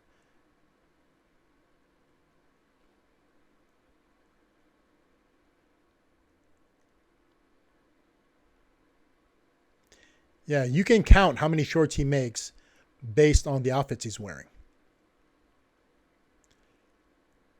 See, watch. So this is the typical. I cheered you on for 6 years straight. This is the typical. This former Kansas City Chiefs cheerleader might be the most annoying kind of woman to ever exist in history. I cheered you on for. So his intro is 5 seconds long. 5-second intro. Then 6 years straight. Here's the content. And with that, I would assume we went to the same PR training. It's about a minute long. But since all of that scissoring, at just the like end the of it, lesbians you hated in that video. Make sure you leave a like on this. There it is. So there's a 5-second intro, 5-second outro. Mm-hmm. So during his growth phase, and Raymond, let's go back to what you were talking about. During his growth phase, his team had lined up the videos for him to put. These are the kind of videos that his shorts were mainly. It was him introducing a video that he either totally agreed with or totally disagreed with. Right. Okay. Then the video played for about 50 seconds. And then he had an outro of 5 seconds. So he walked in. There's 15 videos, 14 videos for him to do this to. He watches them. He prepares a 5-second statement if it's not already prepared for him. Right. So he walks in. It's kind of like when a musical artist comes to a radio station and they record promos. Whenever they go there, like, they appear as a guest and then they say, "Yeah, this is Billy Idol and you're listening to KLOS 95." Yeah, that's what they do, right? Yeah. That's what he does. He walks in the morning and it could even be scripted. He walks in, he records one outro, and he records 14 5-second intros, and he emails it back to his team. Right. And they make these for him. Because they probably do it remotely. Yeah, a great way to grow your channel. Have your team select 15 videos, have AI write you the intros, you have your standard outro, and you just do this, and you have 14 shorts a day. Right? Great way to do it. Okay? With as little effort as possible. And obviously, if you want to, you can do this. If you really want to go bargain basement, you can do this yourself by watching TikTok and Instagram, looking for content that just, grinds your gears. Right. Okay. Or if you want to do something else, if you want to do uplifting content, if let's say you're a food blogger and you're a food vlogger, you can find really cool recipes. Because, dude, even Gordon Ramsay does that. Gordon Ramsay goes, let's check this out. And he watches people cooking and he comments along the way. Oh, yeah. How easy is that, right? Doesn't have to be hard. Like I'm saying, you're looking for the path of least resistance. How do I make the most videos using the least time? The least level of creativity. And you choose, I'm sure that this video that he's playing, this woman here, I'm sure this video got a butt ton. It's on TikTok. I'm sure this video got a butt ton of views. They would not choose a video that wasn't viral already. Right. So he's just rebroadcasting a viral video that he's putting his own stamp on by doing a 5-second intro, 5-second outro. 14 a day to grow the channel out. Now he stopped doing it because he doesn't need to anymore. Okay. And now but he still makes his regular content. So here's him now. All this fancy stuff, this is just a skin. This is easy to do. Okay, once you got it configured once, it's there forever. Right? And it's just him talking to a single camera. He's lit up. He's got a background. Let's play him a second. Or controversies that I've seen going on right now is the entire nation of India versus one YouTuber. They are now pressuring YouTube to ban somebody with, I don't know, how many millions of subscribers, 8.5 million subscribers, for simply going to one of their festivals. Okay, so he has no script. He's just talking out his ass. And it's really obvious when he brings up screen grabs. Here he goes. Watch this. You see, X is censoring all of my posts related. He's literally just, he's doing what I'm doing right now. He's bringing up something on the screen and commenting on it, and he's reading it from the screen. He has no script. Sometimes when he brings stuff up on the screen, it's gone because people take stuff down. So he's not scripted. This video is how long? This video is almost 12 minutes long. It passed the 10-minute mark, and the reason why it's 10 minutes longer is you can have 2 ads. Oh, yeah. The 2 Indians eating / throwing dung. My last video where an Indian villager eats fresh dung and claims it prevents cancer has been age restricted. Indians are mass reporting, and this is a legitimate problem. Well, yeah, there is definitely, an issue. Indians are mass reporting the posts of me stating that my previous posts have been mass reported, then age restricted. The post below is captioned, quote. So this is what this guy does. This is how he's able to make 5 videos a day. He gets up there and talks about something he's highly familiar with and touches a nerve to enough people, and he rants about it. Right. You can do this positively too. You can comment on really cool food content, right? You see some really good Instagram videos, you can comment. I mean, you can do the same thing with other topics, right? Yeah. So the whole point is, I'm saying you create the easiest thing that you can do, okay, that you can stomach doing, right? It's awesome if you create it and it's easy and you love doing it. That's even better, right? But it's got to be in a niche that can earn. He didn't choose that niche for its earning capacity. He just made ranting videos that took off and he was stuck in that niche. That's what happened to him. Okay. That's what happened to this guy. And he looks like he likes it. Yeah, he stumbled into making money on you. It's really what it is. He stumbled on making money.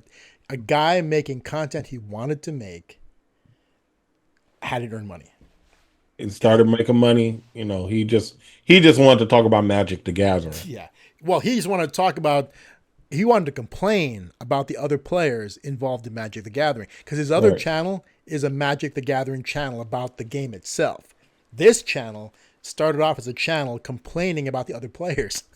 And then, he saw that they were separated and he wanted to bring them back together. And then we got to gather to play this Magic, big dog. And it turned out that, like, you know, from what I know, he got banned from playing in Magic the Gathering. How you get banned from playing Magic the Gathering? The people banned him because I guess on the internet about it. Yeah, I guess because what had happened is when he got there, people spent more time talking about social issues than playing the game, and he's complaining. And Jeremy, about I saw your video. What? And they Jeremy, you're a Nazi, and they. I look, and I hate using this word because I'm not supposed to be talking negative about people, but it was the nerds calling the nerd a nerd. Yeah. Well, no, there's the problem. These other nerds were not nerds. I mean, like, these are people invading the nerd space to make it into a space about issues. Because, you know, when you go play Magic the Gathering, even nerdier. Well, I mean, is it nerdy? I got to fly here, but is it nerdy? What is Magic the Gathering? Well, no. I mean, people complaining about issues. It's not. Oh no. I mean, yeah, but to go and play Magic the Gathering and complain? But you just said complain about issues, Armand. Are issues. Magic the Gathering, is that really a major No. You're missing it. No. No. That's a rule. But listen. I ain't missing it. That's a low level nerd right there. Okay. High level nerd. I'm not talking about him complaining. I'm talking about him, the other people. They're there. They're not there to play the game. They're there to bring up social justice issues. That's what he's complaining about. They're showing up to play Magic the Gathering, but they're not playing Magic the Gathering. They're there to talk. They're there to talk use about that platform. They're there to talk about social issues. And remember, it's not an online game. It's an in-person game. Yeah, Magic the Gathering is not an online role-playing game. It's a card game. It's like playing Pokemon. Right? So it's like Dungeons and Dragons. You show up at somebody's house, and there's 15 of you. I've never played the game. I've never played that game, but I've played Dungeons and Dragons. So you show up physically, and you play Magic the Gathering, right?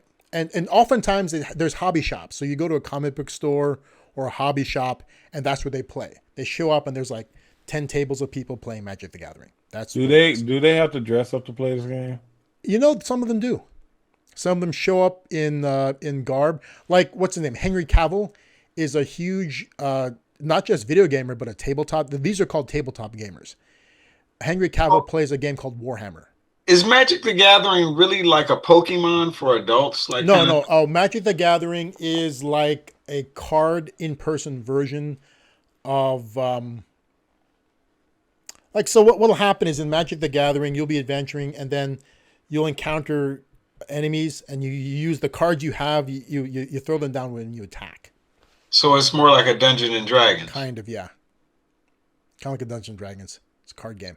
And you know, hey, whatever you do in your spare time, that's your spare time. But that's the thing, though. I mean, like, you show up to play a game. So let's look at it this way. What happens? No, them people dead wrong for showing up at the card game talking crazy. Yeah. Well, picture this. Let's talk about card games. Picture you, and I've had this before, like, you know, have a monthly or weekly poker night. You show up and you play. It's a bunch of guys getting together to play poker, blow some steam, relax, right? Well, what if somebody shows up at your poker game and is constantly talking about social issues and complaining and like, oh, we should go out and march on Tuesday, right? And trying to use it instead of as a day to blow off some steam, spend a little money, smoke a cigar, drink some scotch, as a way to try to organize you guys all to show up to the next rally. Do you want that guy at the card game? I don't want him at the card game. That's not what we're here for. Play cards. If he wants to call me personally later on to talk to me about that, yeah. But it's like a recruiter, right? That's what they're recruiters. It's like, you know, show up to a card game and suddenly an Amway party breaks out. No. That's not what it's about. It's sweet. And that's what he's complaining about. He's complaining about his local card game getting invaded by people there to talk issues and not to play the game. And you can substitute whatever you want. Like, let's say it's Super Bowl. We're going to watch at my house, right? And you show up and my cousin comes over and he's now trying to get signatures on a petition. Right? If you really put it down, say it like a game of dominoes. If the guy playing the game of dominoes comes up with the wrong topic and we're not interested in that topic. Yeah, and all of a sudden he's outnumbered. Everyone's there to talk about issues and he's like, come on. That's not what we're here for. You know what? The more I'm thinking about it, that is enough for me to hop on YouTube and start complaining. Even if it was a scenario where, like, if I show up at my local comic book shop and somebody I don't even know, while I'm trying to play Magic the Gathering, start talking about social issues, yeah, we got a problem. Dude, hey Raymond, okay, let's make something you connect with. Dude, what is generally talked about at the barbershop? Oh, man. Everything. All sorts of things, right? Yeah, sports. Wildest things. Okay, but see, that's a little bit different. See, but those are things appropriate to the culture of the people in the barbershop, right? Right. Okay. Well, remember, social justice warriors, when that term is used, they're typically talking about things like that is usually the term used for people on the far left. So the things they're going to be talking about are going to be what's it called? Sex affirming surgery for trans kids. It's going to be easy access. I mean, not easy. I mean, it's going to be continued access to abortion clinics. It's going to be like those are the topics that they're going to talk about. The stuff that basically doesn't fly in Texas. Right, that's what they're going to talk about. They're going to talk about, they're probably going to talk about. Remember, there was that guy who owned a bakery in Utah or something like that, or he refused to make that cake for a gay wedding. Oh yeah. Yeah, they're gonna talk about ways to boycott that guy, ways to write in and have the guy shut down. Right, that's what SJW topics are. So basically, imagine the barbershop, suddenly people showing up that are talking about things that are counter to what you guys normally discuss there. Right? That's that. So imagine it happened, then all of a sudden, and they can't turn them away because they're paying customers. Right? So let's say that the barbershop that you're used to suddenly, like, let's say the neighborhood gets a weird gentrification where like it's all people who are into that and they're black, right? And no, you know what? Because right now we go to a barbershop that is like primarily Latino. We get our hair cut by the black guy, but he's the only black guy there. Okay. A barbershop is a little bit different. If somebody starts talking about social justice topics in the barbershop, yeah, I could see me going and making YouTube videos like, man, this SJ. Right? I mean, it doesn't belong. I mean, like, was in here talking to. I mean, I tried to. Okay, like I tried to think. Okay, I've seen this kinda, but okay, comedian open mics. Okay, I can see that happen at a comedian open mic. Yes, some of them you pay for. So I can see like some comedians, they get there, pay $5. And this person really ain't no comedian. He just wanted to get up on the mic and rant about something. About whatever he was making him mad. And we're like, bro, that's not funny. And he comes every day. Wait, have you seen that? Have you actually seen that? I've seen unfunny people. I haven't seen a social justice warrior though. Okay. I've seen unfunny people who was like, dang, bro, you like I haven't seen you come here for a couple weeks now.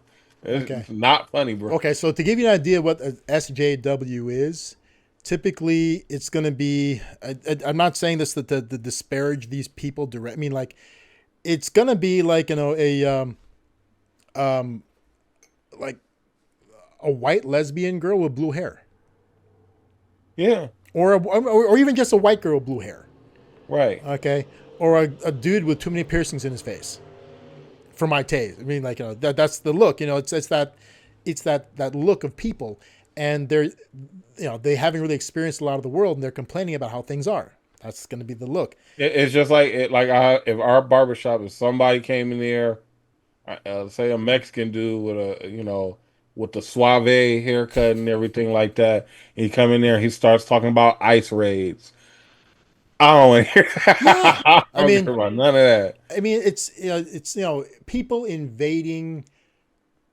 invading recreational spaces. You're there to relax. You're there to have fun. You're there to kick back. You're there to catch up on some gossip. I'm here to get my hair cut. I get it. It's a relaxing place that you want to be, right? Yeah. And the geek version of that is a comic book shop. If you go to a nice comic book shop, they're gonna have, believe it or not, they're gonna have a podcasting studio in the back that you can rent by the hour, right? Probably, so they're gonna have a podcasting studio, and then they're gonna have a gaming area. So you'll see people playing all sorts of. I mean, the tables aren't just for one game. You can sit there and play Magic the Gathering. I mean, these are for people who don't have a house to do it in that's private. A lot of these younger people, their parents' house, so they can't have a bunch of friends over to play Magic the Gathering, right? Or they don't want to because their mother keeps popping in. You guys want Hot Pockets? Mom, get out! I'm with my friends. Yeah. That kind of thing. Yeah, I ain't trying to hear that either. It is that safe, relaxing place that you go to unwind. And my version of that would be a bunch of people storming a cigar lounge. And when I go to a cigar lounge, I'm going there to, especially the private ones, I'm there to kick back, relax with a really good and super expensive cigar and drink some scotch or something. I'm just there to unwind. And most of the people who are in there are like me, right? We're going to agree about a lot of stuff. It's a very club feel. It's very, very, very similar backgrounds, right? And suddenly a bunch of people walk in, buy cigars so they can be there, and start accosting us with things we don't care about. Yeah. A cigar lounge, now that's one. I can see that happening. Yeah, I do not want. I mean, I'm there to relax. If you're gonna talk to me, let's talk about something that's enjoyable that we both want to talk about, right? Yeah. If you don't want to talk to me about something I want to talk about, let's just smoke in silence, right? That's and a lot of us do it. We sit there and we're just there to spend 2 hours enjoying. But it's just I just think that's just I can't get over the fact that somebody was really going to the Magic the Gathering competition. Not just somebody, somebody's. So I'm saying it just doesn't. I can't comprehend that. So many people showed up like that. I mean, basically they infiltrated. And again, here's the thing: they're not there. See, I don't think they're there specifically to infiltrate and harass everybody. What happened is that the audience who played the game, that's what their viewpoint started being like. So I guess they really were there to play Magic the Gathering, but they ended up spending more time talking about social issues than anything else because that's who they all were. And he was boxed, and he just felt, wait a second, we're not here to talk about this. We're here to play the game. I guess, even if it was like people all there talking about home ownership, like a bunch of people there just talking about, oh, I just mowed my lawn, talking about things connected to owning a home, he'd probably get pissed off at that too. It's like, come on, guys, snap it up. We're not here to talk about mulch. We're here to talk about, come on, throw your cards down. That's his thing. So I think, it particularly was goading to him because what they were talking about was not what he believed in. But I think that he was just there to really play the game. That game has been around since what, like 1990s? Probably, yeah. Dude, there's a $400,000 card? What do you mean? There are cards that are worth. Oh, a card. Yes. I've never heard of the game, so I'm looking at it. It's a big thing. Like, wow. Wizards of the Coast owns Magic the Gathering. What, it turns you into a real wizard? It's a $400,000 card, Raymond. There's a $250,000 one. There's $125,000. There's a whole lot of them. Well, they're like Pokemon you win the game when you put it down. What? I don't know. What happens when you have? No. These are collectible. These are previous. They're like Pokemon cards. You know how some of them are really valuable. Oh. Yeah, they're collectible. Yeah. That's wild. It's a wild thing. But yeah, but see, he's the example of an organic YouTuber, right? If you wanted to approach YouTube, you could approach it and approach it like an organic YouTuber did. Spend very little money. But the thing is, what I'm advocating is approaching YouTube with a strategy. See, he approached YouTube because it's an outlet and he had something to say. And he continued to say it over and over. I mean, that's how frustrated and pissed he was that he was releasing videos with regular frequency. And what do you know? Suddenly he's getting views. Yeah. Right. Oh my God. And then he turned around and made it professional, right? Yeah. But you can approach YouTube with all those things strategized and pre-created. You don't have to approach it with something that you're going to rant about. You can approach it with, all you need is something that you can easily make content about that has a big enough audience that wants to consume that kind of content. And it's easy to make. So you can make something that you can passionately spit out 5 videos a day, right? If they're only 15 minutes long or 10 minutes long, right? 5 videos is less than an hour of recording time. Okay. Like, look at this. How long have we been going? Like what we had that little interruption. It's like, God, we've been going at this for the good part of like 4 hours, right? Have we had to think about anything we're saying? I mean, is any of this scripted? No. I mean, the most scripted we got is when I broke out my notes, and my notes are written on on bank documents. I mean, scribbles. I mean, we didn't script any of this, right? Do I have it? Do I have any notes prompting me about what to say or numbers? No. I can say this stuff because I do it all day long, and I know this stuff, and I like it, right? You pick something that you can just talk off the top of your head and the numbers are real, the facts are real, and you never have to script anything. Mm-hmm. Right? That's what the quartering did. So you can do what it's Darman, right? You can do what Darman did in form, and there's nothing wrong with that. If you have the financial capacity to do that, okay, you can do a full-on studio, right? If you have money of your own to put in and you can draw in investors and basically get enough money raised so you can pay yourself a salary as you try to grow it, that's awesome. That's also hard to do. Could you guys do that, you think? Yep. Drop in a bunch of money, get investors, try to draw a salary. I mean, it's not easy. It's not easy, but it can be done, but I wouldn't want to do all that. It can be done. The thing is this, it's funny. You could fail doing it too, right? Can you fail doing that? Definitely fail, yep. You can, I mean, you can ask around and not get anybody interested. Right? Because it's going to take millions of dollars to set that up. Because it's got to operate for a certain amount of time without profit. Mm-hmm. Okay? You can fail even trying to get it set up. Yeah. Maybe even before you get into business, you could fail already just trying to do the rounds of fundraising. Okay? And then after you've done all the fundraising, got it going, you could fail in operation.